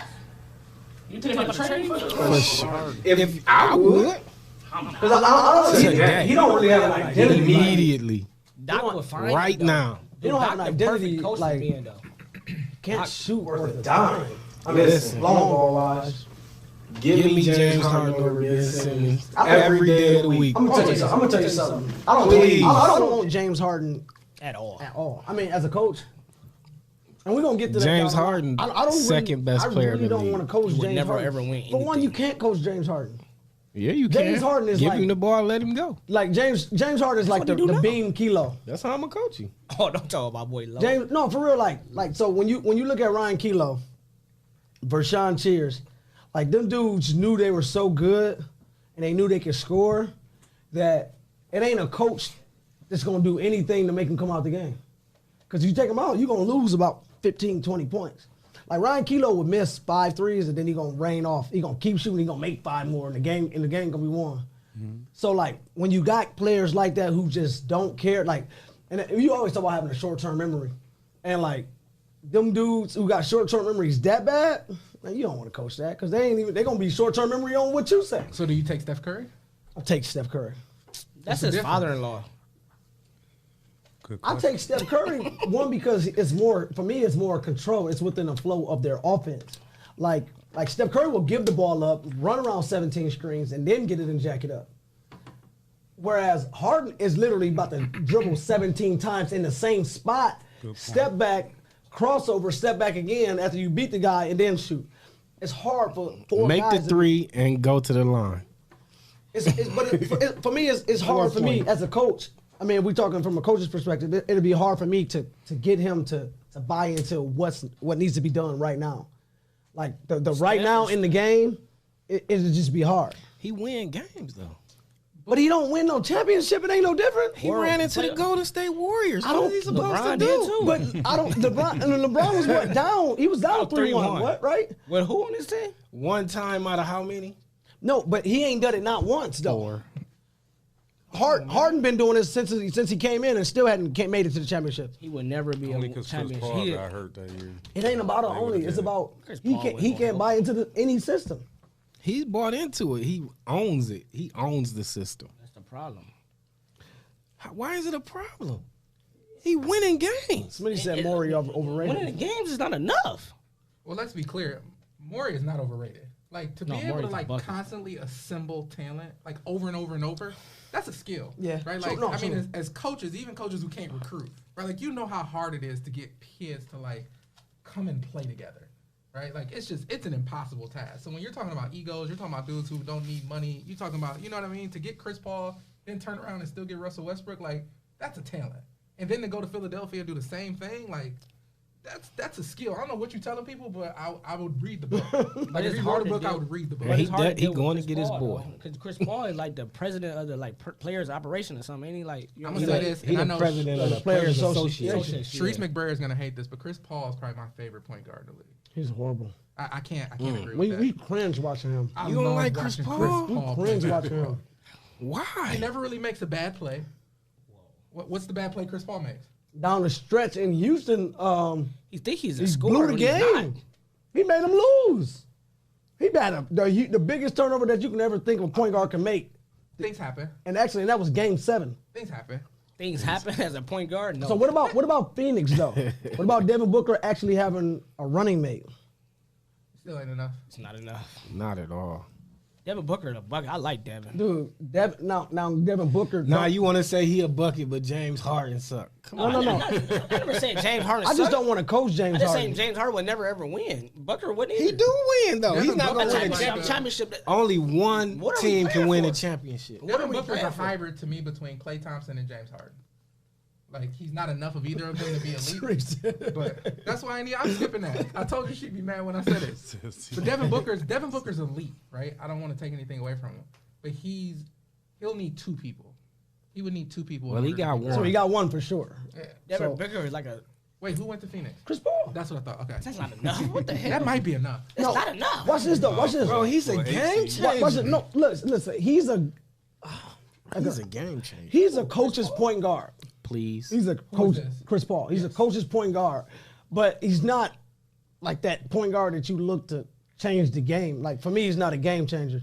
He used to be, and it When's the lasted game about a changer? season and a half. Did you see the season last year? That's just his past season. What Where he was took doing? OKC. I think he had more so something to prove. Like that wasn't. You always got something to 35. prove, right? It was like not his identity. He was a different person, right? Like he was just a completely different person than the Chris Paul you He's ever aged, seen. so he's not happy he's- now. So this is why he's special though.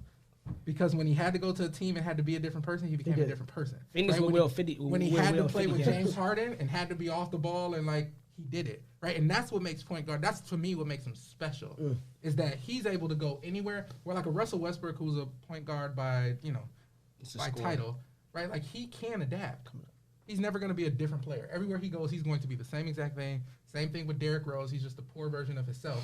Right? Oh my God! But like all these dudes, all these scoring point guards are like they have no adaptability to their game. Derrick Rose is boring. I said he's a poor version Is he a point guard? A poor version of who? of his old self. Is Derrick Rose and Westbrook a point guard? On paper, they are. yeah.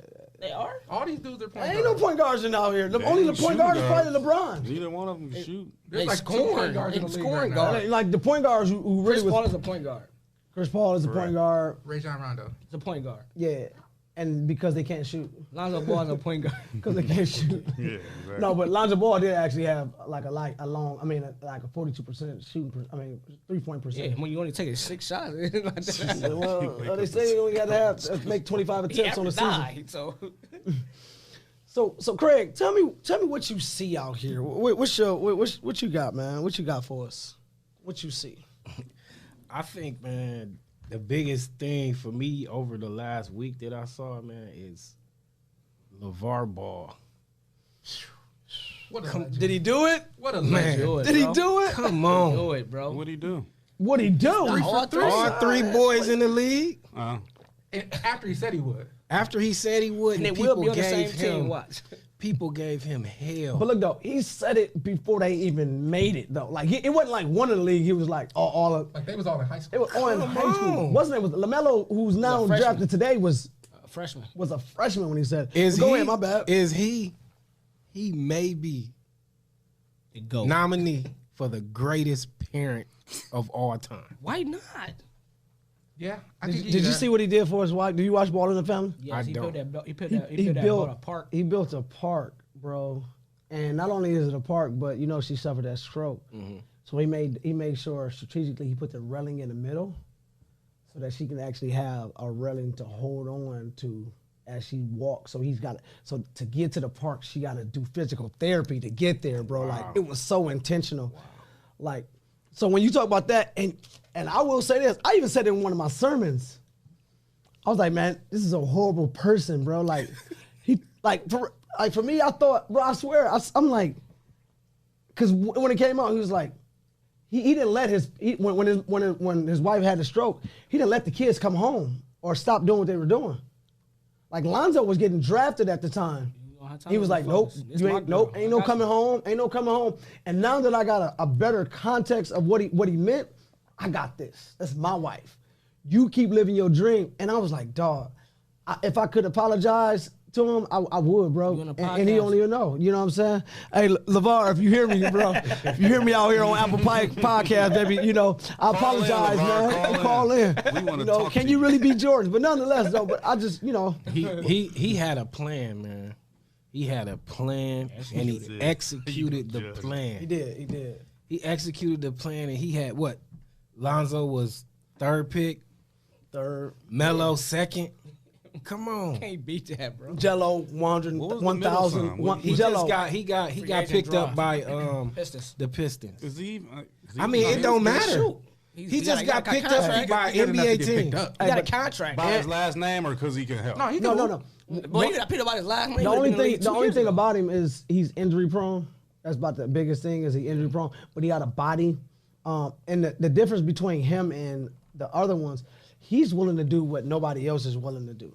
Like, so he'll rebound, he'll post up if he got to, he'll run the point if you got to, he'll be the shooting guard. Like, He's so, executing the plan. yeah, that's dope. So, and it kind of feeds into our second topic, but is it? I'm trying to figure out how to ask this question. Can what LeVar Ball did be emulated? Yes.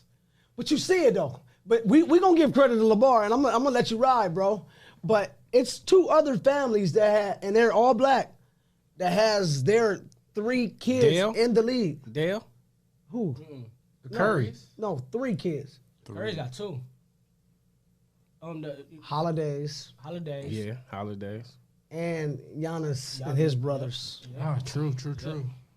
Holiday with the Bucks now, right? I think Giannis was more like, oh my God, we got Giannis. Maybe we can strike gold with his brothers. Because they both did a lot. You of know what I'm dribbling, saying? running, and- Like, I just kind of think that was kind of like what Good that family. is. They you know stay quiet. Not to say that they it not goes back to Matt talented. point then.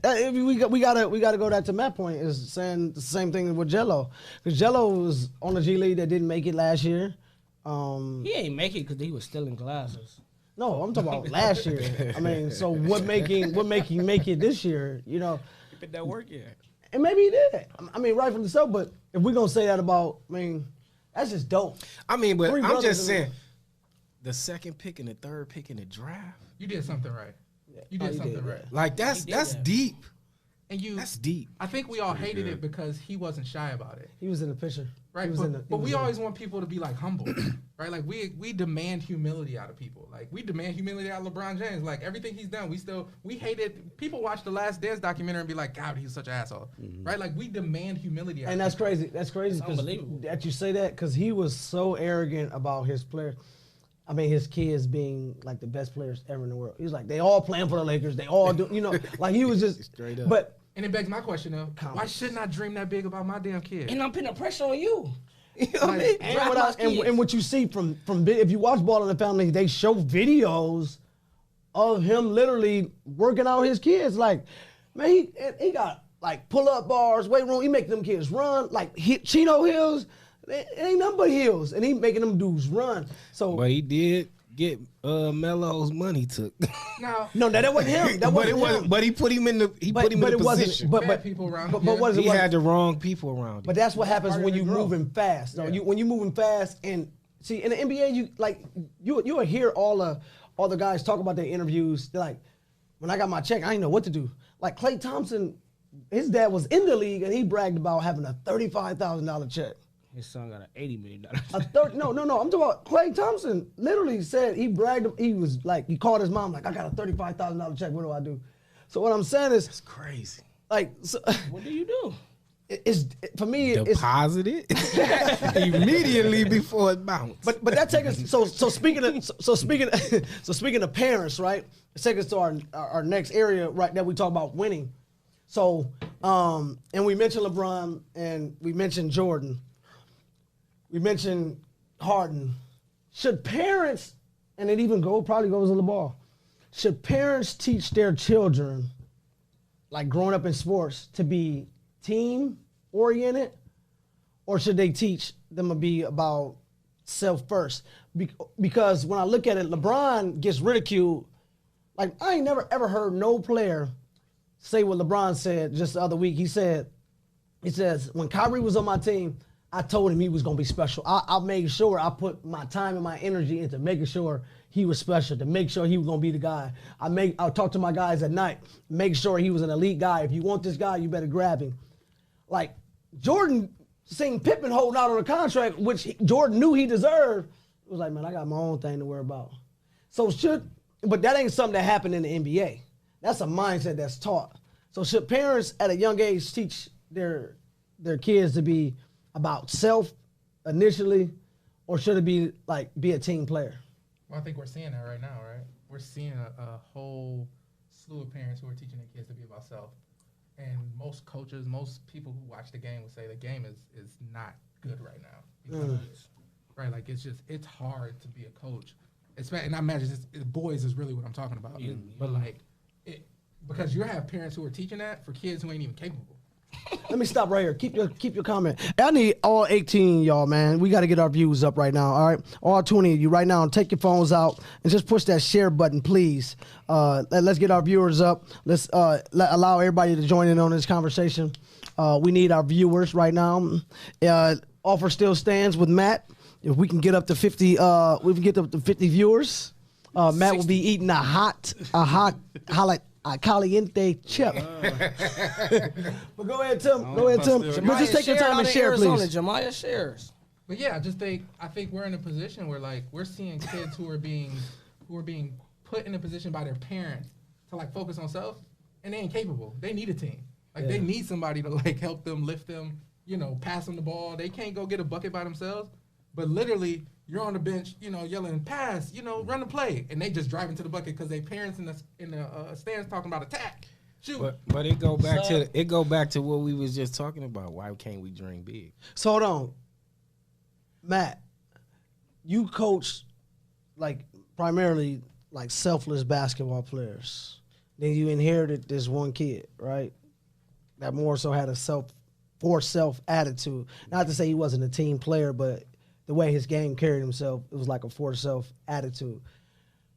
What is that, or what do you think should parents? Because now you've kind of had the best of both worlds and won with both of them, with both ways. Do you think parents should teach? I mean, I think it's a little bit of both, but only in the off season I think you should like preach to them about being an individual, because I mean they got to work on their game, and if they develop their game in the off season to an elite level, it's gonna help the team. Overall, the answer to the question is the parents should be teaching the kids how to be a team player. Because if you don't learn how to be a team player, you go be selfish for the rest of your life, I think. I mean, in life, basketball teaches life lessons, and if you don't learn how to work as a team, in high school or in college or anything like that, you don't want to have a selfish mindset for the rest of your life. So let's look at Kobe, and let's look at Kobe and Jordan. Then we got LeBron kind of like on an island by himself, right, with that attitude that we could see that was. We speaking about people who was in a GOAT conversation, and I guess everybody ain't gonna be no GOAT, so we can't really have that. Was it something else that made them special, or was it their mindset? Like LeBron's was like, man, I would love to play with Jordan to facilitate touring. Jordan ain't like, I would love to play with Kobe to facilitate. Mm-hmm. You get what I'm saying? It's like two different mindsets. So which one would you rather have when we're speaking about like that level of greatness? To try to dream for. To go back to your question, like to dream for. Are we dreaming to be more like LeBron, who managed to play for three teams, and I say four because it's Cleveland twice, or do you be like Kobe and Jordan, who only played for one team their whole career? As a fan or as a parent? As a parent. I'm going LeBron. Going LeBron? Yeah. I'm going LeBron too, because he said in this, in the podcast he was on, he was like, man, he want to get everybody involved, but if you challenge me to score, I'm going to score too. But at the same time, I'm going to make my teammates better. You know what I'm saying? So I'm going to put them in positions to score, but if you challenge me to score, I'm going to be the bucket on you too. I will say this, Smitty is absolutely right. Magic Johnson was a very selfless player. Magic Johnson shoot? Magic Johnson could not shoot or dribble. Magic Johnson could not dribble. He put his perfect butt, for his air. He was like the LeBron of his. He put his butt on everybody and walked them down. Everybody was 6'4". But what is he, 6'8", 6'9"? Yeah, he was like 6'9". Yeah, it's showtime. Magic Johnson's dribbling was just as good as his talk show. Oh my God! Fair enough. I think, but it also goes back to what I said about Westbrook. Like Michael Jordan's game was not adaptable. He couldn't have did that everywhere. He had to be on a team where he was the guy. Wait. He showed that at the Wizards, didn't he? No, he was old then. No, that don't even count. He was part owner, man. I don't even give him them years. Michael Jordan's primary skill was to be a killer, right? Like Westbrook is. Westbrook's primary skill is he's a killer, right? And I don't take anything away from him because every coach wants one. However, LeBron is adaptable. Like he literally just came. His team that he has Chameleon. now is nothing like his team when he was in Cleveland, which is nothing like his team in Miami. Mm-hmm. And every time he's found a way to be still the best player on the team, while filling in all of the gaps. Michael Jordan could not do that. And I'm still saying Michael Jordan is the best player to ever live. However, Michael Jordan could not do that. He could not adapt. They always had to fit everything around Mike. I think for me, I want Kobe and Jordan. Period. Only because I think when it comes to offense, you need a killer. You need somebody that's just going to flat out go get it. But as far as when it comes to team, I think it's about team defense, and obviously on that level. But speaking in like high school terms, I think the only team ball is like defensively. Smitty said we too young to have this conversation. Man, dude, I hate when Smitty say stuff like that, man. Like, bro, you act like people didn't watch basketball as a kid. Like, how old is Smitty? Like, Smitty like 43. 74? Oh. He might be 50. Don't matter. 7 years apart. You gotta sit down somewhere. How old is he?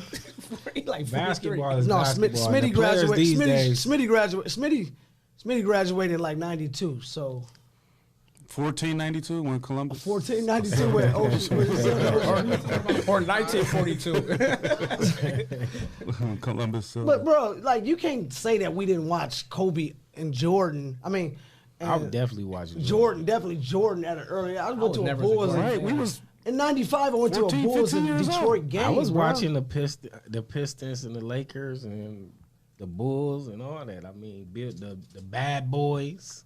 So Sharice asked a good question. She said, "So why do coaches get mad when kids won't stay put?" And I imagine what she's asking is like, if you don't, Selfish. yeah, like, Yeah, I want you to stay. You're good.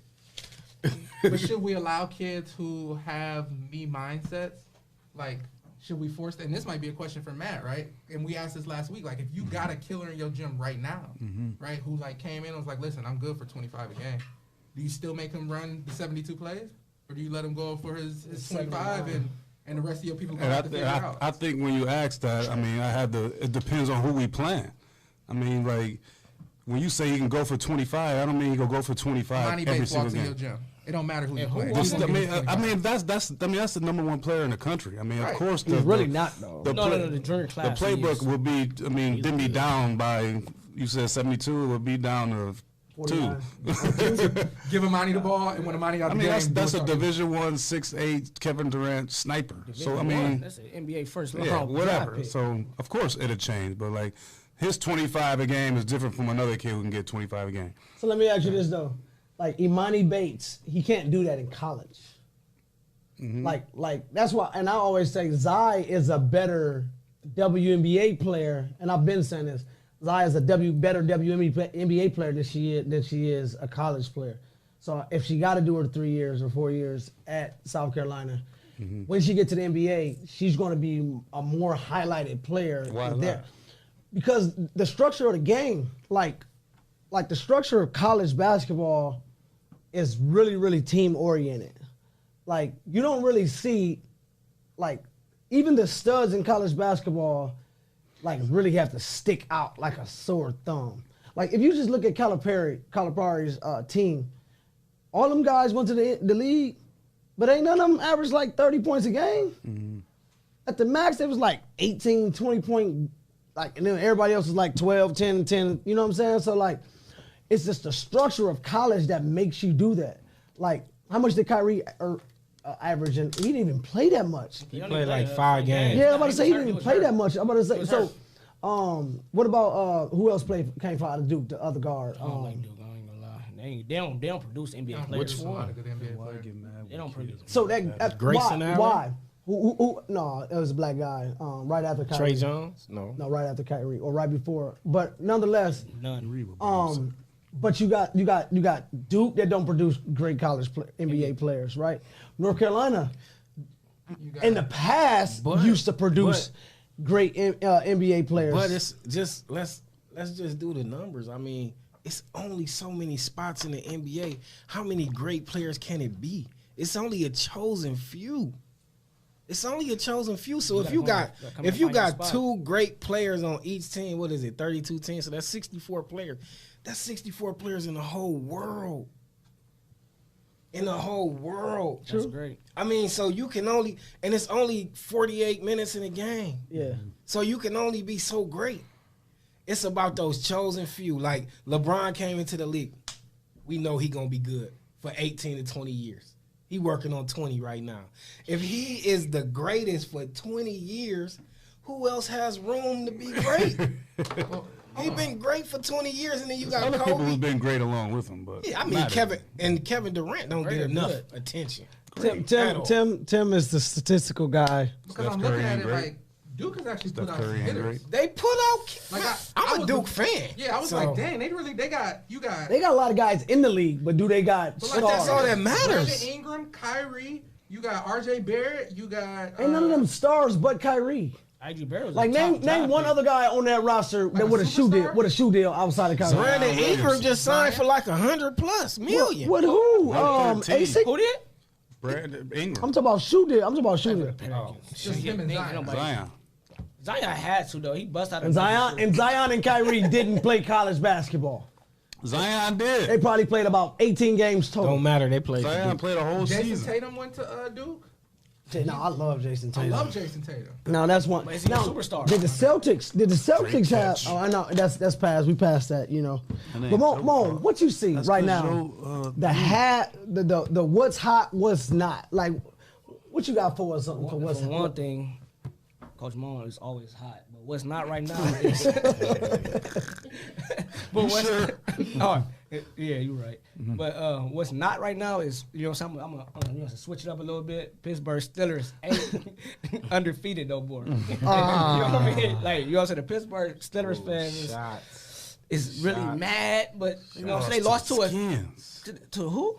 Redskins. Yeah, that's not Alex Smith don't get enough credit. That's not the Redskins. It's the team. It's the Washington team. The Washington team. football team. The Washington football team. But Alex Smith don't get enough. But at the end of the day, like, people really mad about them losing. Like, you know what I'm saying? Why you can't lose one game? Like, I don't understand that. Like, you know what I'm saying? Well, They're I seen a meme and it said we played 3 games in 11 days in the NFL. And they got eight injured players. They got 8 injured players, too. And their running back got COVID. He on my fantasy Bro, team. and Big Ben is on his last leg, too. Like, 3 games in They ain't got nobody else to rate. That's cool. Listen. oh, my God. Ooh, that was Relax. That was... 3 games. Put him in jail. 3 games in 11 days in the NFL. Put him in jail. That's not even fair. Time out. I didn't know that. I'm working on That's tough. Sub them. That's tough. That ain't fair. Next.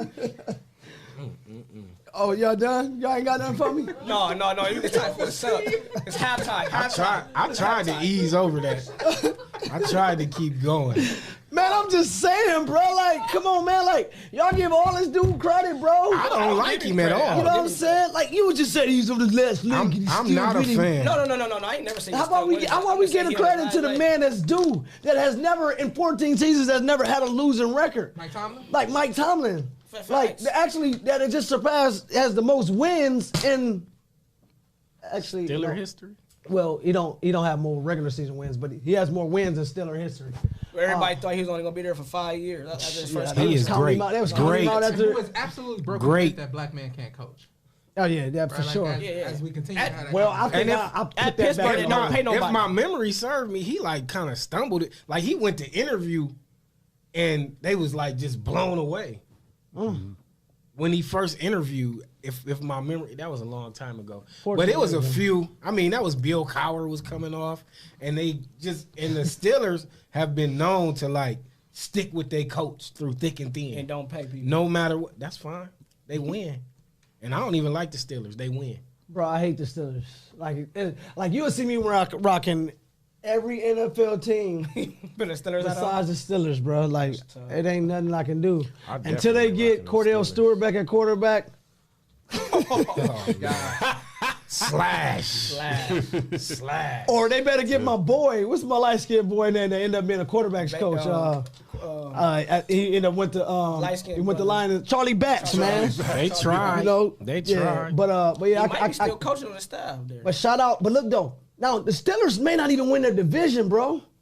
They still got the Browns. They still got the Ravens. They both 9-3. No, they beat the Ravens twice already. So who they got? They got KC. That's 9-3, right?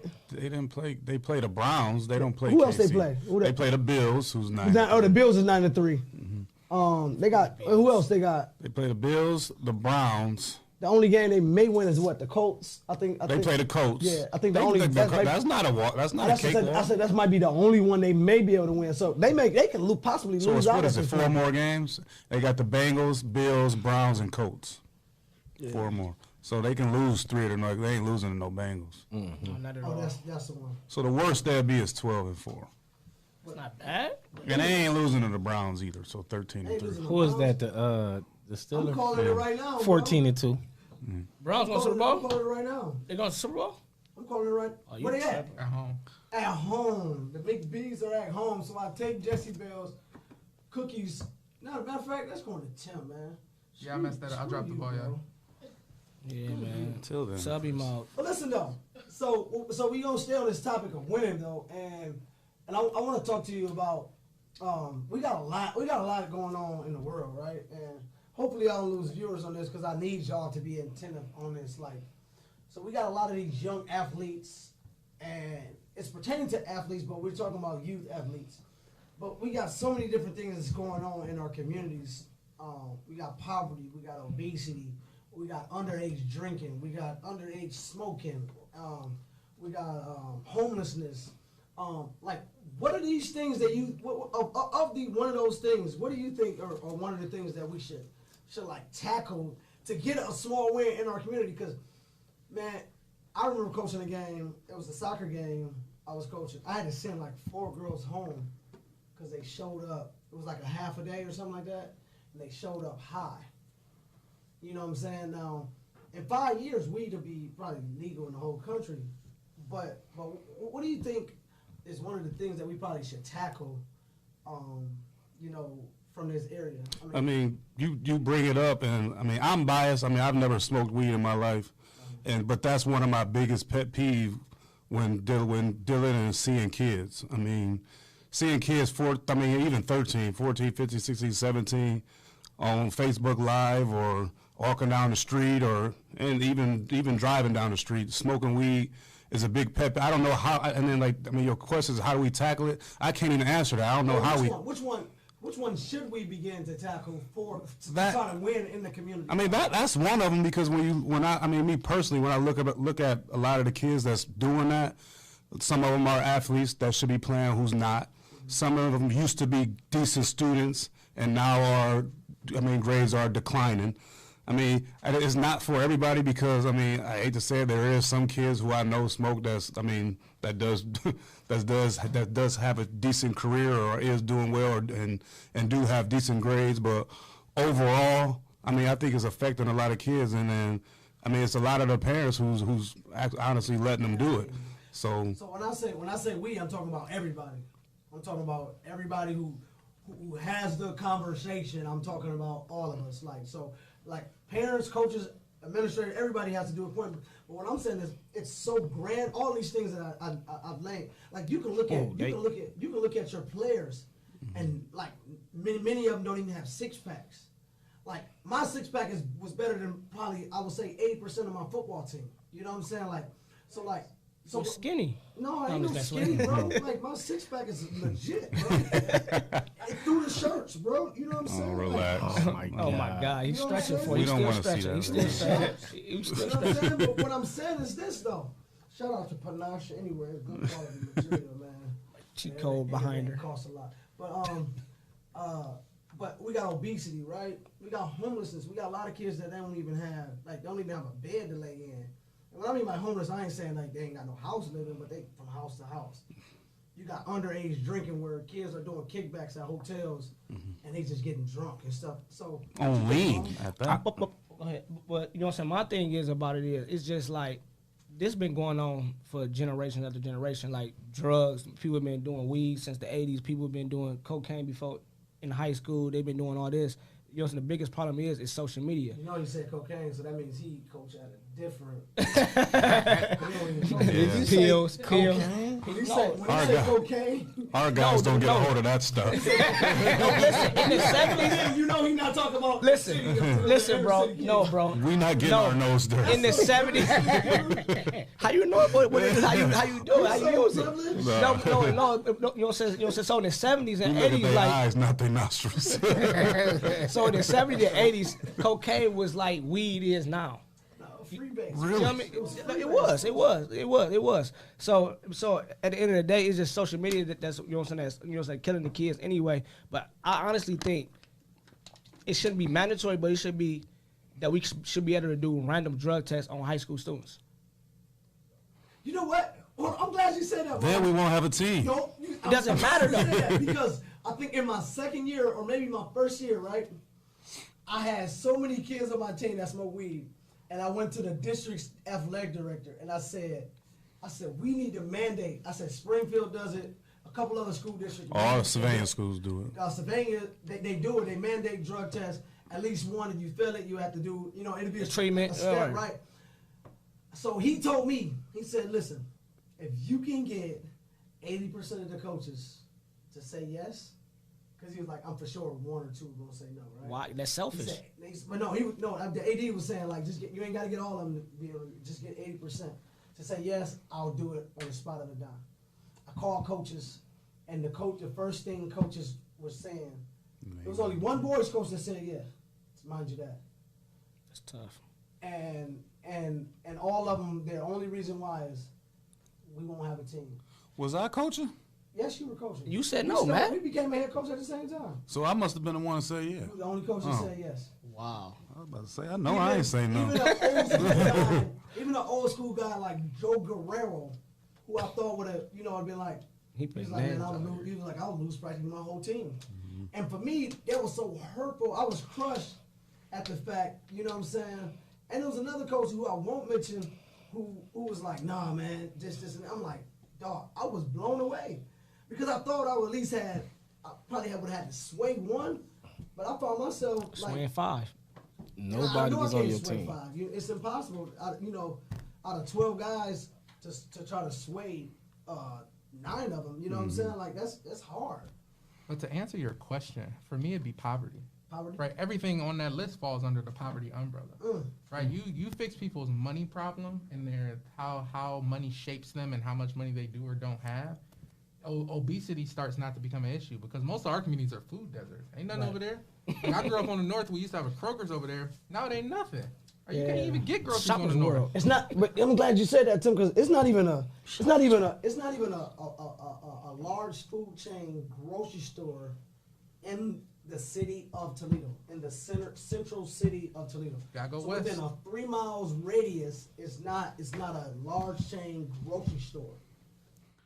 Like where? What you like, that's my point. There's nowhere. Ain't none of the north nowhere. There's nothing by Woodward. There's nothing by Scott. Nothing. That's at Central City. Oh, okay. That's what I'm talking about. Like what radius you talking? No. But even on the east, where's the Kroger? Toledo Food Center. That's not Kroger's. It's pretty good in there. No. That old meat they be selling there. The price is right. That meat is old. The meat is old. Like that though, they get meat from Kroger's. So like, one thing I did learn is like a Perrysburg meat market. Perrysburg Kroger's, when their meat get a certain amount of days old, they used to send it to Southland. And then when Southland Kroger's get rid of it, they sell it to Red and White, and they sell it to Food Court, they sell it to Seaway.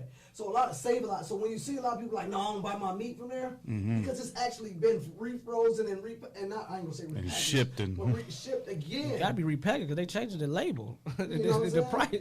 So they probably not. Well, no, you're talking about what's in the back. You're not talking about what's out on the floor. You're talking about the meat that hasn't been cut up. Got you. You know what I just realized? You know a lot of stuff about a lot of stuff. So he reading like he do his research. He don't like to be. That I would have. Why do you know that? I'm a real I didn't even. And that just popped to your head because that wasn't really. No, he know that. I'm gonna say this real quick, and if you want me to go there, I'll go there. I'll still the whole show with it, but I want you probably will never hear me say this, but I'm a real live community activist, real life. I got the problems in the city from these things that I named. I got them like literally pinpoint. I've been at it for like 10 years trying to get people to understand. Like they changed the whole Tartar bus station, bro. The whole bus routes. Like so, when they was pushing people out of the Cherry Woods and moving them out to Southland area, at the same time they were changing the bus routes. So if you had to go to the clinic at the health department and you missed your bus, you gotta wait a whole nother hour before it come again. So who gonna stand out in the snow for an hour? Man, I just missed it.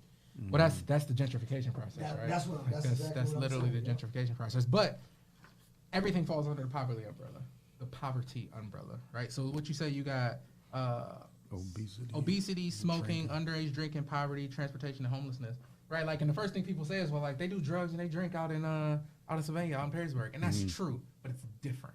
It's so much different, right? Like because when you're out as somebody who didn't go to school in the city, right? Like I went to a private school, right? Like kids drink and smoke. However, there was a different mindset towards the drinking and the smoking, right? It was not an escape.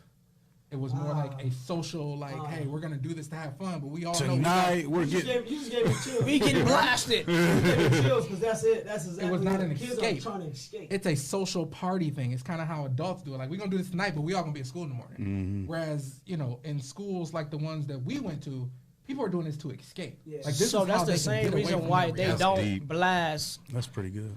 You know what I'm saying? Like Sylvania schools, Perrysburg schools, and they schools get rated every year. But soon as the public schools get caught one time in 5 years, it's all over CNN. But another thing Like, is, you know what I mean? but one thing that we don't do well, we don't protect our community. Yeah. So like Sylvania, I mean, I ain't even gonna mention it because it ain't got nothing to do with nothing. But a kid got kicked out of Sylvania. She got ostracized, bro, from the whole district. had to move to the city and finish her career playing basketball because she smoked weed. And then when she got caught smoking weed, then she got caught at a party underage drinking. You gotta go.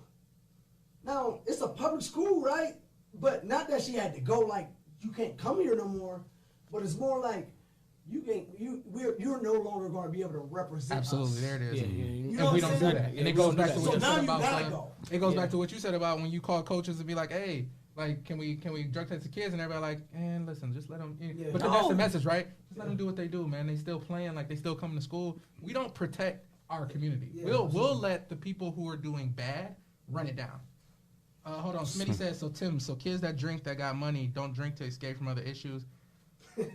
Okay, so I'm trying not to go down a rabbit hole, Smitty, because in essence you are right, but the issues that they are escaping are usually like money problems. Like, and it's like, I got money, right? Like, I got money. My parents may not be there, but they're still providing. Like, and I'm speaking from personal experience from the people who lived next door to me growing up. Like, the people I knew smoking, we were smoking weed at 13. Like, we were both 13. But, like, they were escaping problems that, like, still to this day, I don't even know how they figured it out. Like, how they're even still alive. Was they escaping problems, or was they just being a follower? No, the kids next door to me were escaping problems. At 13, I didn't know, right? But at 35, I know better. Yeah. Right? Most people just do stuff because everybody else doing it. Hey, look, we're gonna take a timeout with Tim right now. Tim, what you got for us, bro? Man, I got COVID in sports, right? And how right now we're shut down, and coaches everywhere are trying to figure out how to be engaged with their players in the midst of all this, right? And trying to make sure that their kids are still staying safe as far as COVID goes, right? Like, you're trying to make sure your kids are wearing masks. You're trying to make sure they ain't out here partying. You're trying to make sure that in 3 weeks or however long we got left, that they're going to be available. Because right now, my biggest fear is, like, we get to the week before, and I got a kid who tests positive. Shut down another 2 weeks. And now we 2 weeks, 2 more weeks, right? Because even when we come back on January 12th, there's nothing to say that we're going to have to, that we're going to be free and clear. Yeah. Now we're just kind of back in it, hoping that nothing goes wrong again. And there's a certain level of anxiety that comes with that. It is. Like, you just really don't know day to day. Like, this is the least anxiety I've had since I started coaching, was not having to coach. Wow. Because, like, you literally don't know. Every day you walk in the gym, You don't know who you gonna have. you could get that call like, hey, so-and-so's out. Or, hey, so-and-so caught it, so all y'all sitting. 2 weeks. No Or they was questions around asked. somebody. No Got it. questions asked. So, like, you my player, and you was, your mom got it, so you're exposed, and you were at practice the day before, we're all down. 14 days. Contact tracing. Yeah, that's deep. I mean, But they ain't doing it like that in college and all that. They just making the individuals sit out. Yeah. hey, let's do some I calls. mean, the only time is somebody set out for us is somebody test positive. Mark, what's the call in right now? Can you give us the call in number? Call them in now. Call them in. And one of our Caucasian viewers said she just did drugs just to do it. Oh, I happen to know her, so I was about to say, who you talking about? I happen to know her. But she said she just did the Just do drugs it, and the just do drinking it. just to do it. Cocaine was a hell of a drug. Can we get She some of better those not have did no cupcakes? damn cocaine. I know that much. Can we get some of those Well, cupcakes? Ramon said everybody did cocaine. I've never seen Not me. I did not. No, Well, you were born in the did. 70s. Well, I mean, we did have a kid that we coached that did cocaine, bro. Like, Mom, Like do literally, shrooms. like literally played with his nose, bro. I've seen cocaine. wow. Bro, like even snorting pills, like you know what I'm saying? They chop up a pill. And Cupcakes. I'm just Whenever saying, you though, want like, some, Rashawn, just let me know. just on there right now. We got any call-ins? We got any Not call-ins? escaping nothing. Yeah, I ain't gonna lie to y'all. I left cupcakes at home too. Yeah, he dropped the Wow. 419, what's on your mind? Give us a call at 419-540-3566. 540-3566. Jess, just put him in the car next time. He's not Let's get a responsible. caller coming in. But in the meantime, in between time, wanna just kind of see what would you do, right? What's the number? 419. Can you pin it? Shout out to Big Merc, Merc exclusive, Merc Oh, exclusive. somebody text me. What is it? Who's engineering all up in the background. Want to give a big shout out to Merc. Always working hard. Always working hard for us. A fresh 18? 19? Hey. She said respect. She said she wants Put some respect on it. And she voted this year. It's funny. It's funny. I'm about to say she's one of the most responsible kids or dependable kids that I've had the pleasure of like coaching. Simply because she's when she gives you her word, she ain't backing out of it. Unless it's come time to get in the game. Merkel's one of my favorite players at Scott. I ain't even gonna cap. If Merk gotta get in the game, she cool, man. You know, if I ain't playing, I ain't dressing. You put the number on there? What is it? And Smitty asking too. Smitty about to call. Smitty, you should have it on. Do we have the censor beep thing on? Like beep, because he gonna come on cussing first word. Smitty, She about to pin it. you're on Apple Podcasts, just so you know. Apple. Smitty, I'm not exposed to coke, but I'm really trying to be responsible, man. Like, so he asked why I got on a mask, and like, We ain't 6 feet apart. I talk the most stuff on Facebook about COVID, and so I'm really trying to be more responsible. Really? Shut up. But somebody, we got to call in. What is it again? 419. 419, what's on your mind? Give us a call at 419-540-3566. We want to hear from you. Sharice said you got to be responsible because he talked too much. That's real, and she's 419, what's absolutely on your right. mind? Give us a call at 419-540-3566. We want to hear from you. 514, what is it? Y'all putting it in there? 540-3566. What's on your mind? 419. So, I'm trying to give you an opportunity to call in before we move on, Smitty. We got somebody else coming in. Who you got coming in, Mo? Not me. You know, people don't like me like that. You know, I'm the hottest out right now. The hottest out? Uh-oh. Yo. There we go. Yo. Who we got? What up? Who is it? What's up, Smitty? Oh, God. What's up, Smitty, man? Smitty. Trump Be nice. supporters. Be nice. Be nice. Be nice. No, I'm got a couple things. Quit acting like I can't talk without cussing. Before you talk, Smitty, let's give you a big shout out for being one of our most faithful and diligent viewers. So thank you. I want to make a comment about. I got to talk to Tim because Tim kind of off base with what he said about the drinking thing. I knew it was coming. All right, what you got, Smitty? First of all, I want to know why Maston on a committee, he should be off and Sharice should be up there. We don't want no MAGA people up there. I'm telling you that right now. Y'all gonna lose viewership. We gonna cancel this podcast. There's That got to be Maston up one there. winner up here. Shut him down. No, we had enough of that the last 4 years, man. You out. Yeah, so Major. You haven't played nobody yet. You getting who? Sir Major to shut him down. Sir Major gonna shut back down. Go ahead, Smitty. One of many haters. What you got, Smitty? Hey, Chris. Yeah. I think y'all, we need to, before you had these discussions, you called me and I'm going to give you a little information about y'all sports knowledge before 2000. Because y'all really be off base and it's frustrating me. I be yelling at my phone, but y'all don't hear That's me. our opinion, Smitty. Smitty, how old are you? That's another thing. Chris Lamar graduated in 92, man. Cut the game. 96, I'm sorry. 96. 96, yeah. 96. Give him your 4 years. I'm sorry. You 40, bro, right? I'm 43, cuz. 40. I said you were 40. Cuz. He said he want his damn respect too. We're not getting gangster here. So Smitty, Smitty, what you trying to tell us is that because Craig is almost 40, Tim is 36. Chill out. I'm 37. 35. I'm far 37, away. 35. So I mean, you telling us that we Far we away. don't know what it's like to watch basketball in the 90s? I'm just basing it off of y'all commentary. There's some cats that's 30 that know what they talking about, but y'all just don't know. I mean, some of the things y'all saying is just frustrating. Like what? Now, Like what? After hold on, let me talk, bro. After 2000, y'all got some really educated opinions, man. But before that, man, and then y'all two LeBron central, he can't do nothing wrong. I don't like LeBron. I don't like LeBron on the court. So I love you. Chris, you say that, but that's like somebody saying they don't really like a chick, but they really like her. You keep every time I talk, you say you don't like LeBron, but you like him. It's okay to say I like him now because you like her. No, I used to didn't like him. That's why I like him. I like LeBron. I'm a huge LeBron fan. changed. Listen, Cleveland, Miami, Ain't nothing Los wrong. Angeles. There's nothing wrong with being a LeBron fan, but y'all just go over the top. Like sometimes LeBron be doing some fugazi stuff. bro, So listen, Jordan have Hey, a and then y'all, huh? Like what?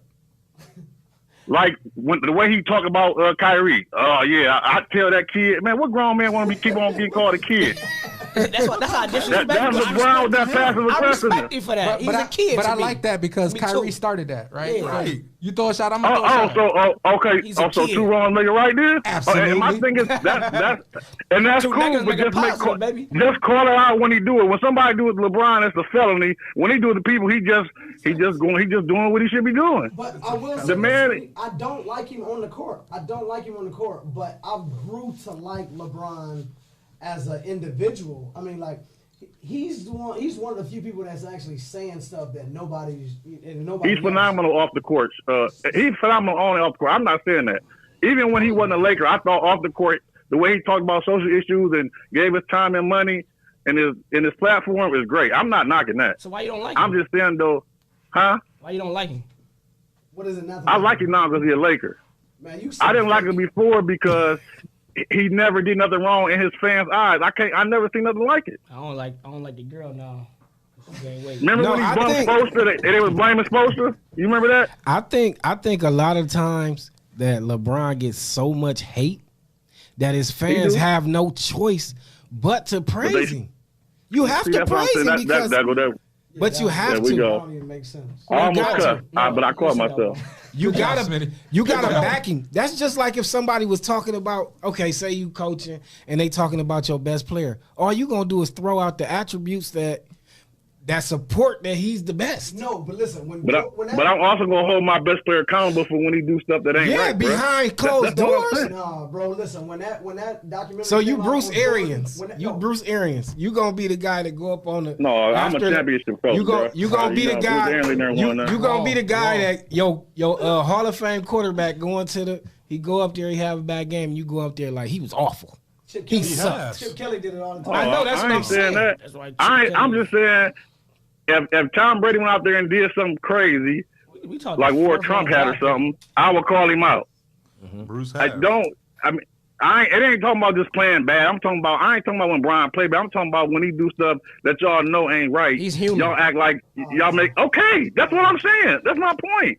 I was But y'all act like he not. No. Y'all act like he No, perfect. people mad at LeBron He because they definitely can't not find perfect. nothing wrong about LeBron off the court. That's why people No, don't like no, him, no, bro. That's bro. the only people. That's the only reason why I people don't don't like him. LeBron's game. I told you You that. don't like his game. I do not. Why? like- Because he make the right Chris, play. man, Chris capping, man. Pastor up there lying, You man. ain't never ever heard me brag about LeBron's game. I Ever. don't like Jordan game either. I don't like his game. Like for me, as a star, he defers too much. Like I don't like that, bro. Like that's just me. Like I grew up watching Jordan. I got So four there's people something on wrong with me. being unselfish. Hey, That's Smitty. why we had the conversation. Hey, I'll let y'all go. You got some more calls. I'll let you go. How about so we gonna open this line back up, man? Take care. All right now. Yep. Somebody else called. I'm just saying, bro. I just like. So didn't you just say you wanted LeBron on your team? I did not say that. We had talked about the mindset. Would you rather have a Jordan mindset? I or said LeBron? Jordan. No, he never answered. I don't even think he even answered. did I said answer. Jordan It's Kobe. Jordan. For sure. Somebody in But I line. like LeBron a lot. This is a tough thing, right? Like LeBron Somebody in is line. LeBron represents a new era of basketball, right? Like you'll never see another Kobe and Jordan. We're not even breeding kids like that. Like where are they coming from? Where's the next Jordan or Kobe coming from? We're able to see every basketball player. Maybe Imani seems to have that kind of mindset, but he's still 3 years away. I'm sorry, man. He's still 3 years away. So between now and then, we're not gonna see another Jordan or Kobe, because Jordan or Kobe were would never say. reflections of each other, right? Kobe wanted to be like Jordan. Nobody wants to be like Kobe. Everybody wants to be like LeBron. So we're far away from that. Like we can dead that. That ain't coming. I never understand where people get mad at LeBron for making the right play. You got 3 or 4 people on you. You get paid millions of dollars too to make a wide open shot. Like, what is wrong with that? Dude, he was a simp on the court. Like, he made game winners before. He missed game winners. He made right passes. He said, "Coach, give it to Kyrie." Did he win a championship? Give it to Kyrie. He got the Did he win a mismatch. championship? What's wrong with that? Listen to me, man. All I'm saying is I don't like it. I don't like it. Like, if I got to make that pass when I'm double teamed, yeah. But I'm not going into time. I'm like, Coach, don't give me the ball. And you got me all. So that go back to you. Who said he did that? He did. He admitted that. He admitted doing that. He admitted going into the timeout saying, Get Kyrie the ball. Give Get Kyrie the advantage. ball. Man, gone. What you mean gone? He got the mismatch. Maybe he was having a good game that game. Bro, it was Klay Thomas on him. He had 40. He had 40. Man, they both have 40. I mean, what do you want him to do? They Like, both had if 40. We can't say LeBron and the boy, he got 3 people coming at him. And there's the thing, we can't And say he's we hit a want ton of game Jordan. winners. We can't say we want Jordan, but we don't want James. they're 2 different people. Like 2 different mindsets. James Harden. Oh, no. It's the same mindset. It's that I'm not. Jordan giving and up- James is not the same mindset. What's Yes, the it difference? is. At least Jordan will pass it back and find a position on the We block. talking about James Harden. We're talking about the and I'm LeBron. not giving up the ball mindset. He Yes. will give up the ball. When? Listen, You said he take 17 listen to dribbles me. and shoot. Listen, he's going to take 17 dribbles to find his shot. Jordan will pass the ball, repost To get it what? to get it back. Which I'm saying is, in that time I gave you the ball, nigga, you got a split second to do something. He had to. That was just a tribal offense. That's why. I'm just saying, you got to, anytime you get the ball, you have a split second to make a decision. And if you don't, give me the ball back. That's it. Right, but let's be clear. Jordan was not an elusive dribbler. Jordan That's is not exactly elusive. why. And James is. He's a so, point A to so point how I B. get the bucket don't Wait, matter. wait, the bucket wait. still. Jordan only go to point A to You're not point about B. to tell me Jordan was like Wait, some no, supreme ball no, handler. I ain't Point A to I'm not point saying B. that. Sure. He So never you had said C you in said him. LeBron's James's handles is better than Jordan's. That ain't what we talking Then we about. talk- You said his. When I said James, I'm talking about Harden. Oh, okay. Because we're talking about players who are just going to take the shots. Like the ball's coming through me. However I got to get the ball back to me. Jordan ain't never shot 50 shots for 25 points. Never. Who shot 50 shots? James. Um, and if he shot 50 shots, They looked at stats Somebody different back call? then too. So you'll No, never know. CC just said hi. I was just making sure. What's going on, CC? I'm with Boom, man. Give me the ball, just rebound. That's it. That's Fam. Jordan. That's Jordan. That's AI was like Jordan that too. mentality, though, bro. That was AI. That's Carmelo. We've seen a million guys like that. Carmelo reminded me more of James Harden. Whoa.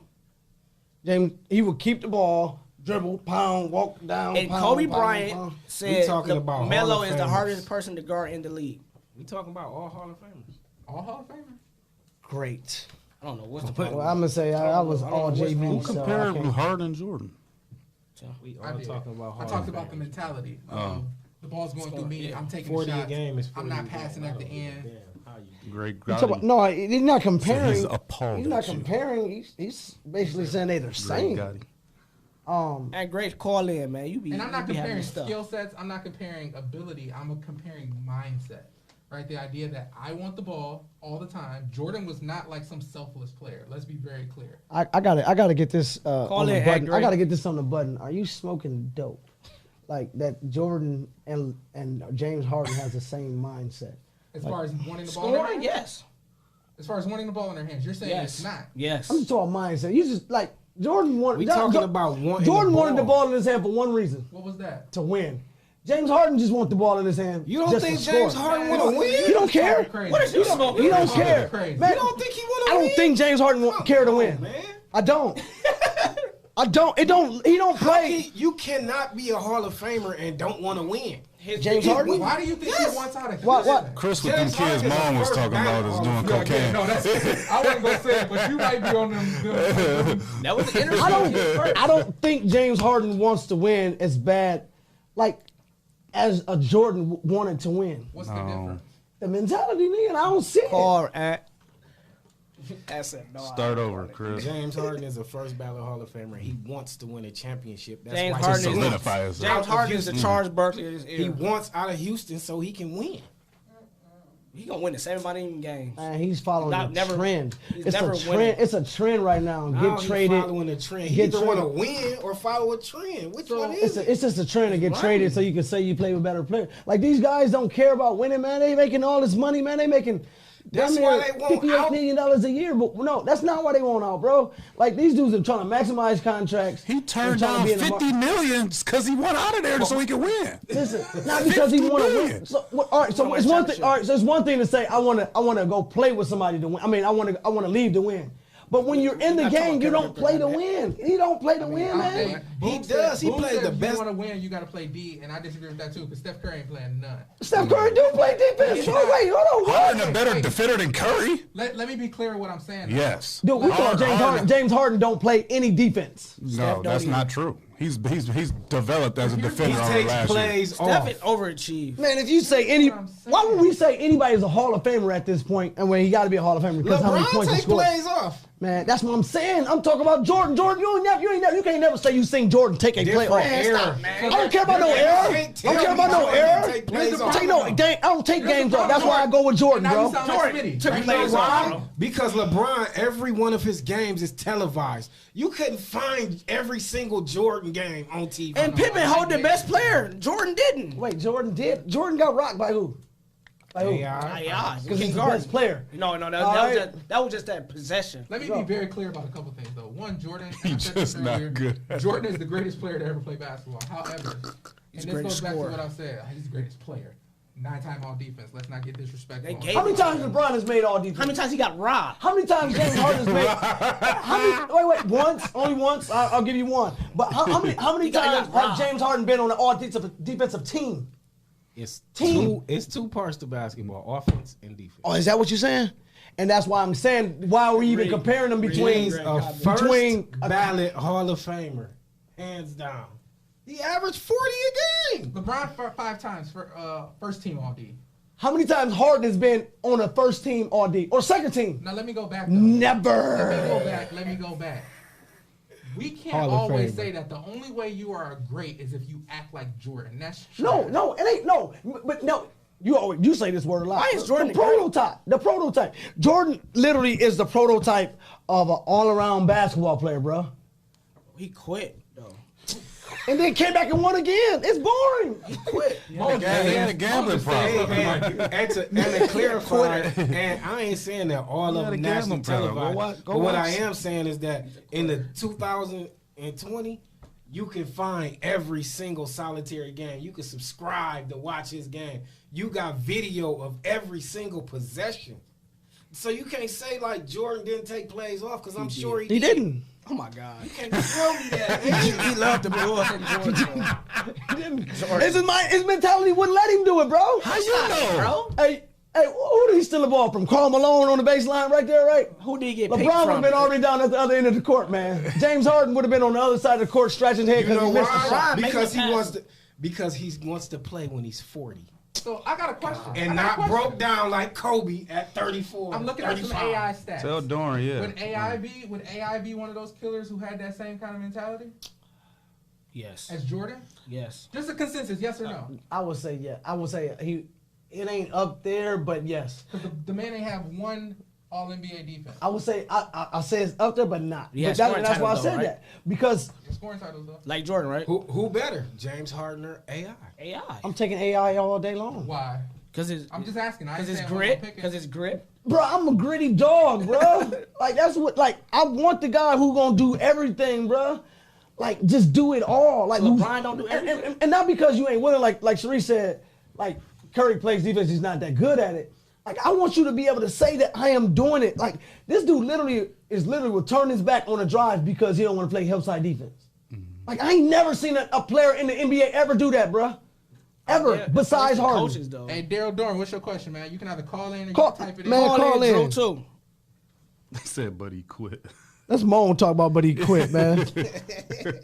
Glad. He quit. Bro. And came back and still won. And came back and lost to the Magic. Came back and lost to the Magic. That's No, how he didn't come. back. That's because he came back when the He came season back. was He over. came back. We played like Lost, 6 got games in picked. the regular picked. season. He got picked by Nick Anderson and everything. And what they do after that, when he was there for Hey, no, he only said that because he's an Orlando Magic fan. And that was the closest that they came. 09. They came to You 09. like the Magic? Yes. I never knew that. That's And why you know don't why? watch NBA. Because they suck. I know. I am gonna tell y'all. And you don't watch the good since Jordan. I don't watch the Pistons. Coaches, here's something. That's Though. a 09. I'm making my players watch The Last Dance over this break. It's a mentality thing, and bro. it is. A mentality It is. thing, bro. They're watching The Last Dance. LeBron James won't have a last dance they're or watching- first dance or homecoming. And they're watching. What you think they gonna get out of it? And Out of the it's Last really- Dance? I'm But what do you hoping want they them to get out of it? I want them to get the idea that you have to go hard all the time and you don't have to be liked to do it. Right? That's the part I need them to get. Right? Like that this thing that we're trying to do, you are not going to be liked along. Are you having them giving you some type of report or feedback on what they watch, or you just tell them to Yeah, watch? we're gonna talk about it all the time. So Tim, like, and any one of y'all can answer this, but so on the topic of winning, right? So at first, like, so when I watched the Last Dance, right? That's a good question. I had to watch it twice, literally. So I watched it when it was airing every Sunday, but I had to watch it twice because at first I was like, man, Jordan he really was a horrible person. But then when I watched it all together, when I tied it all together, I was like, this dude just really wanted to win. And if I gotta hold you accountable, like if I gotta grab you by the neck, or if I gotta steal on you to get your attention, like I knocked in junior high, I knocked the dude out. It was twice actually. I knocked the dude out and I chipped the dude too, because I punched him in the helmet because I wanted to win the game, and like we in warm-ups, and no, it wasn't a penalty. It was in walkthrough, and I just punched him. Like I wasn't trying to knock him out, but when I hit him, it just hit his jawbone and he dropped. But I didn't think nothing of it. I just really wanted to win. I'm like, get focused. So, like, that's the mentality that I speak about from a winning standpoint. Right. And Jordan, to me, possessed all of that. I don't see LeBron doing that. Like, I never seen, like, when I say that, like, LeBron ripping off his jersey because he's mad. I think LeBron doing it a different type of way. Like, you know what I'm saying? If you listen They to just some of his talked about players, that. like, he doing it in a different type of way. when he do the walked same. out at the end of that game, Like he was about to oh, fight man, Lou like- in the middle of the championship game, like at halftime. Jordan like he was doing it in a different time. obsessed, He doing it, yeah. He was obsessed with So- winning everything though. Like they said, like dude would like bet people like, hey, my luggage gonna come out the carousel first, and then go He got pay a them. gambling problem. Then he gonna go pay the bad guy To get him to make sure his it's stuff first. come out first. That's just a- so he can win. I'm with that. But on top of that, he played quarters with the security, bro. With the arena security, he flipped quarters with these guys, bro. Like that's how much a winner's mentality. Like I was In just the middle want of to a game, win. that's his focus to flip quarters. No, bro. it wasn't before. It was before that. It was pregame. But that's what I'm saying. Did you watch He it? also drink beer and smoke cigars before he And lift weights. Don't leave out lift weights. So there's two things though. One, Jordan was always competitive, like at For sure, everything, and for that's sure. one of the things I want my players to get from is like you can't turn on and off being a competitor. Right, right. Like people That's who are real facts. competitors compete all the time. Yeah. At everything. Like I don't care what we doing. Like we're gonna compete. Like if it's two people doing it, we doing the same thing. I was just telling my players a story. You can look on my Instagram. 2 years ago, I was in Columbus, right? And I got to say something about Kobe after this. But 2 years I was in Columbus. I was there for a DECA competition, whatever. It's 11 o'clock at night. I go down to the weight room, right? It's a dude in the weight room. I ain't never seen this dude before in my life. He didn't even know I was there. He's working out. I'm working out. It's 11 o'clock at night. 11:30 because he was in there before me. 11:30 rolled around. He ain't gone. I'm like, I bet I ain't leaving. Right? 12:30 rolls around. 1:30 rolls around. He ain't left, so I ain't left. It's all on my Instagram. You can go look at it right now. Like he ain't left, so I ain't left. It was 2:30 before I left that weight room because I had to stay 30 minutes after he left because I didn't want him to think like that I wasn't about to like outlast him. But two, when you said obsessed, Kobe on his, so they're also watching the Kobe documentary Muse, right? Kobe said, I only know one way, and it's to be really, really, really obsessed. He was like, when I was chasing this, my wife knew, my kids knew, like it was basketball, and you had to fall behind. And that's why he got the airplane. That's why he got the what's the name? Helicopter. So it can be helicopter for his last So I 2 could go to years, so it can be practice and I didn't have to convenient. get in traffic. You know what I'm saying? But Jordan wasn't that upset. so Jordan was gambling. so on that so time. speaking to this, and we Doran got a question, but we can answer it as we go to this one right here though. But speaking of winning, right? As a coach, all right, What do you think is primary to get for starters as a program like Matt? You and you're going into your fifth season, first season, second season. What do you think is primary in regards to winning, or a priority to a winning program? If you can just nutshell it, because I'm sure it can be a lot of stuff. If you're gonna do it your own way, you gotta set the culture.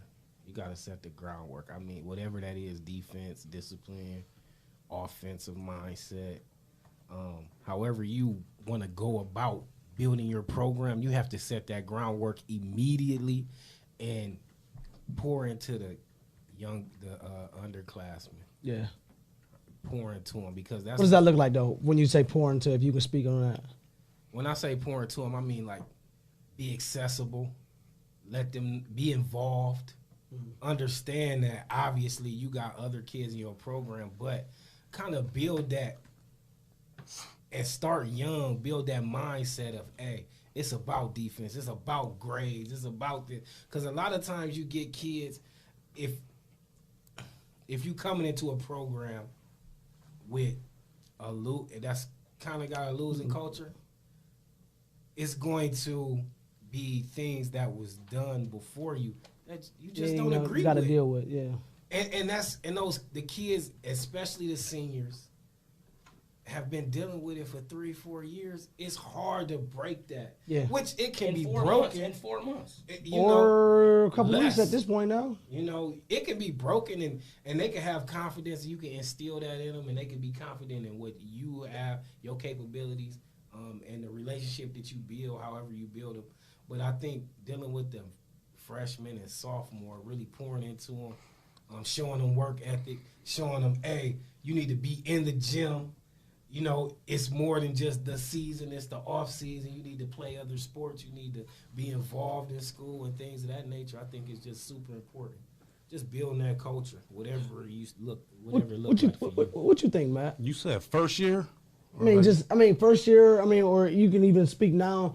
Like, what do you think is a priority to a winning program? Just nutshell it, you know. I mean, there's a lot of things. Number one is time. I mean, you got to have time to, as a head coach, if you don't got time, if you ain't got your priorities and family in order, I think it'll be hard to build a program. So time is very important. Another thing, I mean, people don't look at this, but I do. I think you need to figure out, understand your financial budget and figure out how to fundraise. I mean, that's been key for my program. I mean, you can't buy a team, but you can buy buy-in.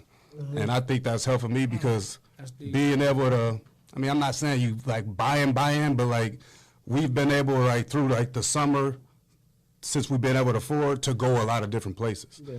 And since we go places, we stay overnight places, we go play different brands of basketball, we around each other a lot. We getting that buy-in from me, getting that buy-in with each other, and we getting that chemistry and camaraderie that I'm being able to develop. I mean, even being able to buy new jerseys every year, make them feel good. Yeah. I mean, being able to, you do it, being able to go out of town and get them on a plane the last few years. I mean, that's just getting your kids to believe in you, believe in each other, getting that buy-in, getting that buy-in with each other.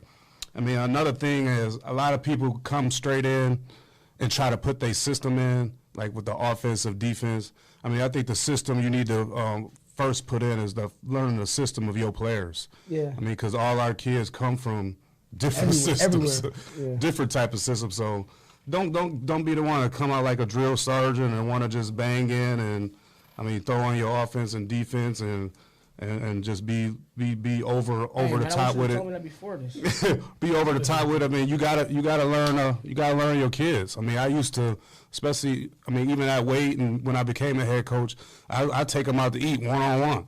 I mean, you learn a lot. Like, I used to do it at Frickers. That was your buy-in. 25 leagues. Yeah, I took a kid, maybe 2, sometimes 3, and they just open up to you and you get to learn them. Because you can't coach every kid the same. A lot of people say that they coach all the kids the same. I think that's bad. But I think you learn and develop your kids like before practice, in the off season, and then like over a meal. That's just worked for me. Just sitting across the table from them, asking them questions. Just showing them that you just, I mean, not just more than a coach. I mean, that you there for them. And that's necessary today. And you know what's funny that you said like buy-in, and I didn't have that mindset, but that was definitely what I did. Like that was literally one of the things that I made sure I did. Like I always had them girls together. Like always. Like I coached soccer just so I can make sure I made them be together. And you know what I'm saying? Like we do stuff at my house. Like you know what I'm saying? Like we literally had a team bonding session, something that you would probably do in a big yard. We did it in my dining room and my living room. Moved the whole furniture out into the kitchen. And they doing sack races like with balls and stuff in the living room, from living room to dining room. You know what I'm saying? Mansion, but it's crazy that you talking the buy-in, like part of it with the players, but like like as a head coach, like shouldn't you expect your coaches to buy in as much as the players buy in? I'm glad you said that. That's because that's one of the things that like when you talk about everybody, and I was gonna let everybody go around because that was gonna be my thing is making sure like you have the coaches that's literally bought into what you're trying to do. For me, I think that was my Achilles heel this year, and I can blame it on COVID, but I won't use no excuses when you got coaches. You know what I'm saying? If you're a coach and you said you're here, then for me, I think the buy-in has to be necessary, no matter what it looks like. And if not, and I told you, I mean, I only know one way that you're in. And if you say you're here, then I know. Then that means you're buying into everything I say and do.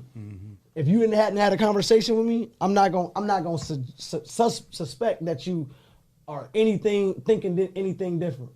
So for me, not making sure my coaches had an understanding of my system and what I wanted to do was probably an Achilles heel for me.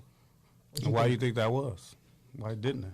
One, I mean, that's what I said. I would blame COVID. Like my staff was literally changed. Like I literally lost everybody but one person on my staff, and the one person that I kept wasn't even thought of as to be as an important role, and that's Mikey Williams that I always give a shout out to. That he became the extension of me. And I appreciate him for that. But with all that being said, I just think that I had more trust in them than they had in me. And that's a tough thing when you trying to start you talk about a losing program and trying to build a losing program. You think that everybody will come in like, we're gonna do this way. You know what I'm saying? But everybody come in and something had their own thoughts of what is bought in. Like you know what I'm saying? Like me and Craig was talking earlier about it. It's just A, B, C, probably all five of us. We was hell of assistants. You know what I mean? Like we was hell of assistants, and we was bought into whatever the coach wanted to do. So it's hard for us to find that same buy-in from coaches that, you know what I'm saying, don't have that same drive that we had. Yeah, that's dope. You know what I mean? Like you know what I'm saying? Like it's unexplainable. I'm like, man, why you not doing this? Like, because I did this when I was 19, 18 years old. But it goes back to what Craig said, and I think a lot of people probably went over a lot of people's head. Like, get them young. Like, dude, what head coach is thinking about getting them young? Most head coaches think about the right now. They ain't think about the not yet to come. They think about the right now. And so if you think about the not yet to come, I think that's why Leon has had a lot of success at start. It's because Leon, he makes sure he coaches that younger team on the AAU team. You know what I'm saying? So they know him in 7th and 8th grade. They know him at 6th and 7th grade. Like, so he's already poured into him. So it ain't nothing else. Oh, I'm a good person. Oh, okay. Oh, you like playing for me? I'll let you do you. Come on over. You know what I'm saying? So like, it ain't a hard thing to do so, and you will see it like, and for me, it didn't translate to wins, but bro, my team was together. You know what I'm saying? Like you made them better people overall, and that's part of it because you had a good spirit.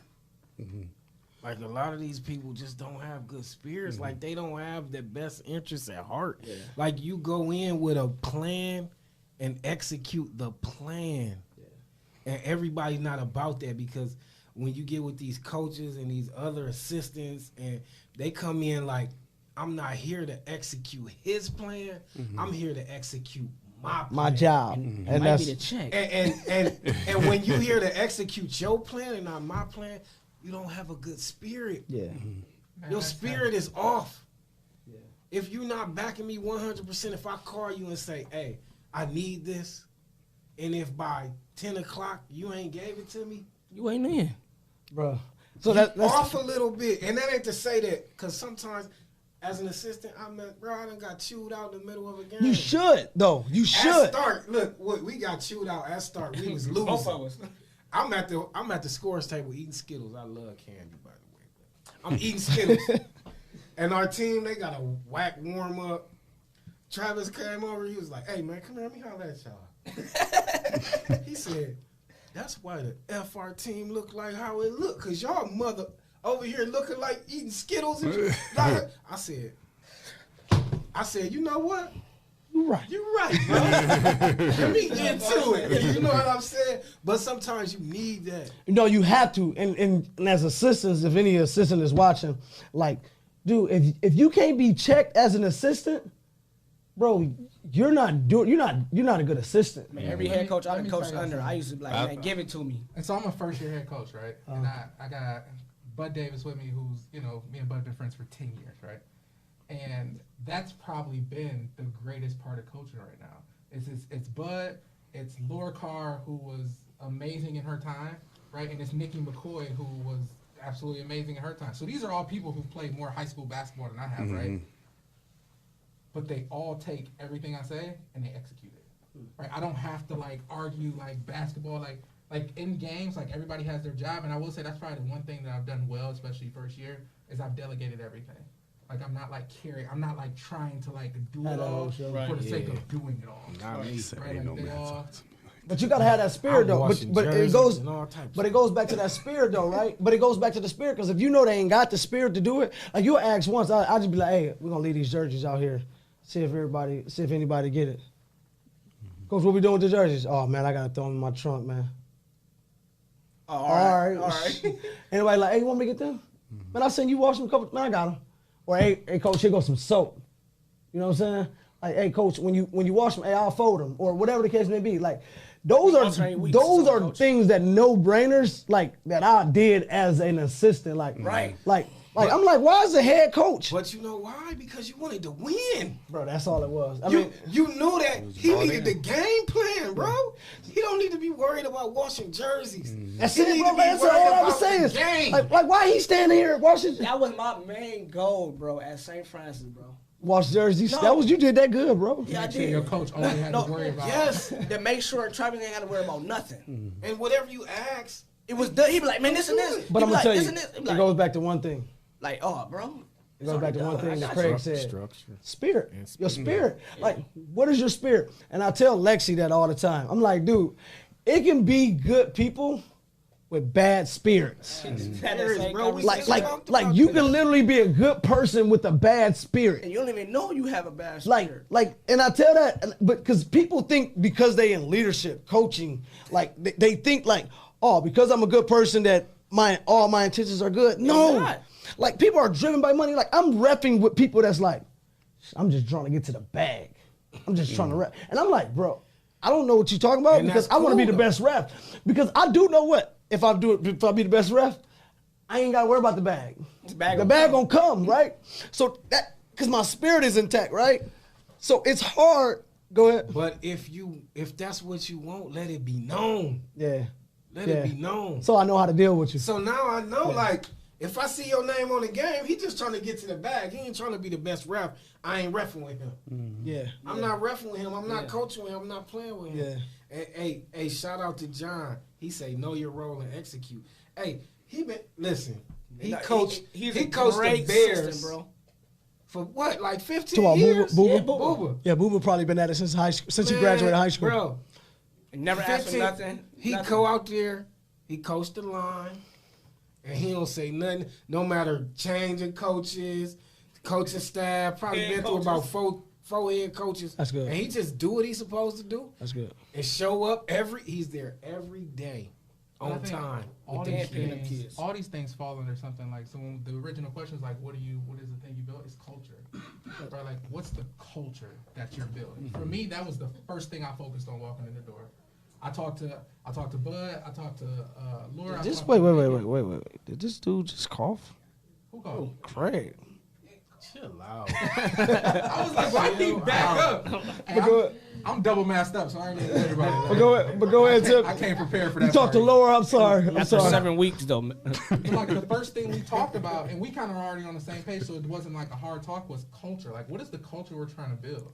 Which is why they're watching the Jordan documentary, which is because we're trying to build not a winning culture, right? Everybody wants to win. Winning culture isn't a thing. Ain't no team out here trying to lose. Yeah. Right? It's the mentality. Right? Like, I want competitive culture. Hey, and you say that too because and I think when you talk about the culture, going back to coaches, like somebody just gave Rasan a shout out. Like what Rasan did is his staff was a group of people that believed in him and believed in and literally what he wanted. Like you could speak to Rasan, you could speak to Roman, you could speak to Demetrius. Same language. It's gonna be the same thing. It's gonna be the same. It's what we try to do. And what you ain't gonna hear. I know, man. I was trying to tell him. Like, man, I told him. You don't hear them dudes going against the grain. Man, I told him. I don't want them people around me. Bad spirits. I tried to tell him. Like, ain't no way. Somebody be like, hey, man, y'all need to run that ball. Man, I tried to tell Coach, man. He was like, no, man. What we were trying to do here, what we were doing here, the game plan was this. I was like, dog, I stand corrected. You know what I'm saying?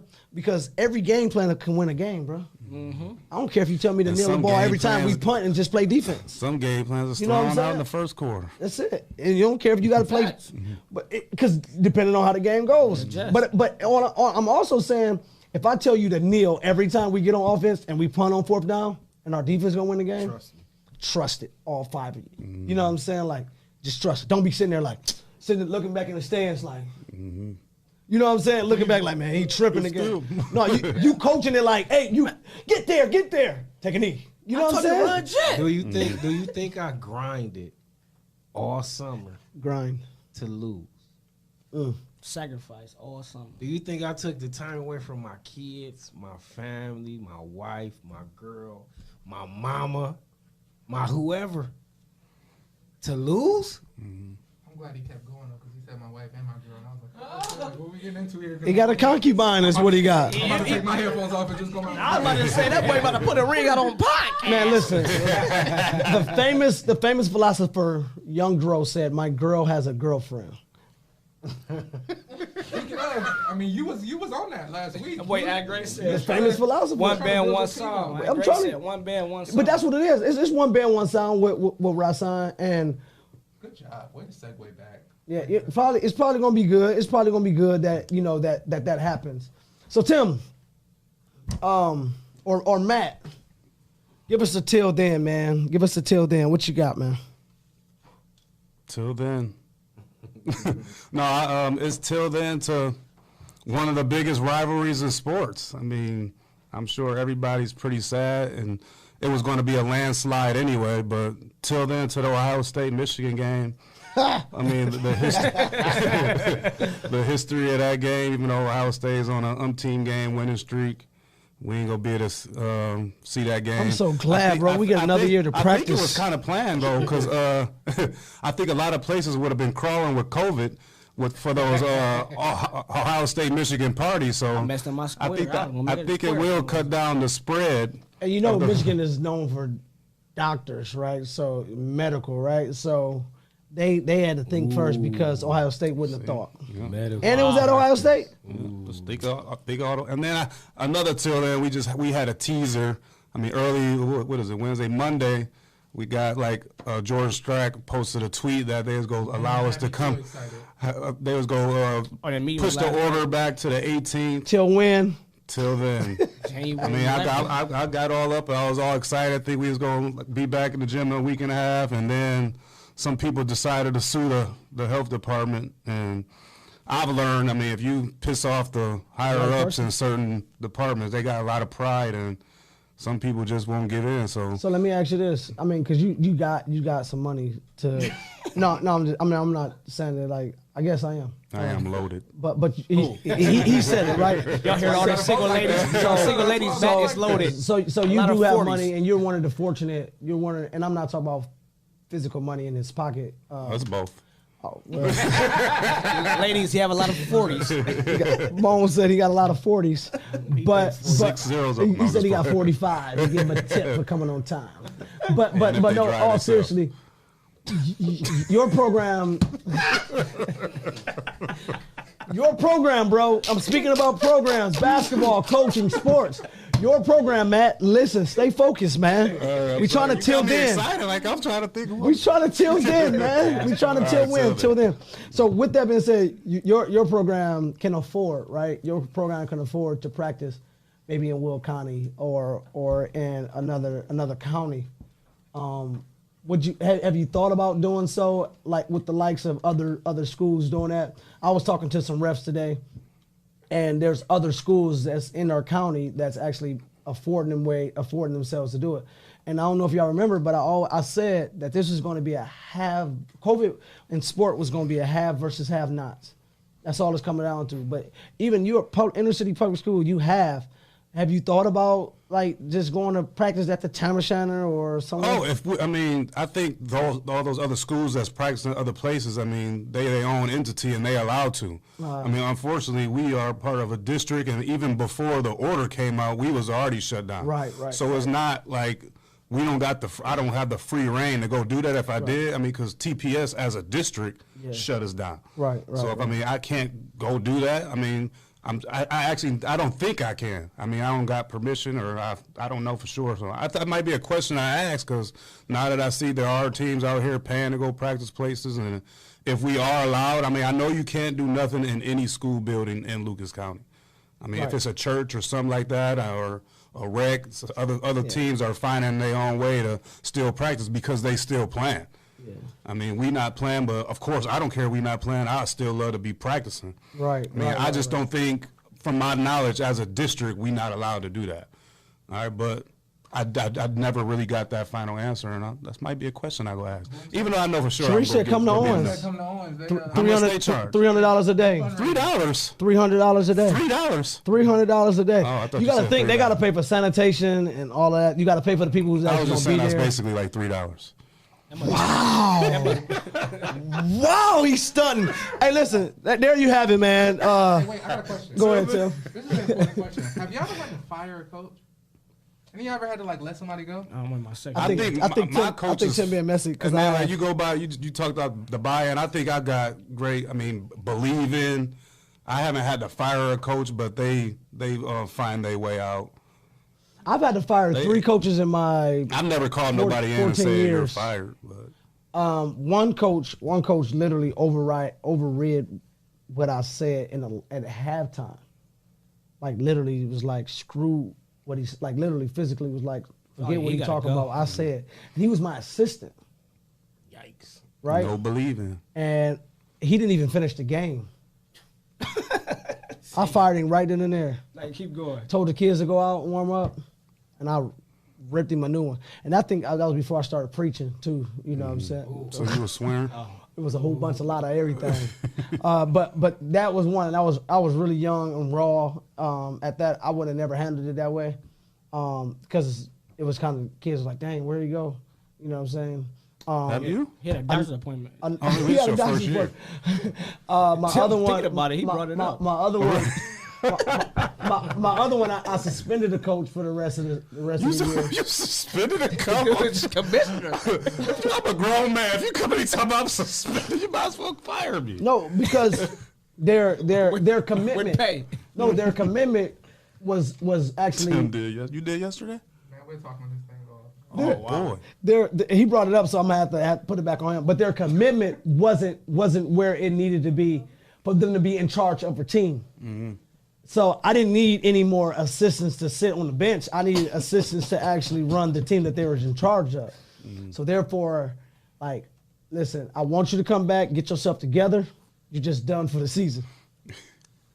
So how many coaches have you fired? Just answer. My last and one more coach, because they tried to sleep with me, and Sharice wasn't having it. Oh wow. That was tough. Who was that? And Sharice Man, want to hire her. Sharice basically fired him. Because or else would have been getting beat down. Like What? But until next time, man. Oh, no, you told me that story. Cheat code, You man. sure you didn't do it? Shout out to Cheat Code. Shout out to Cheat Code.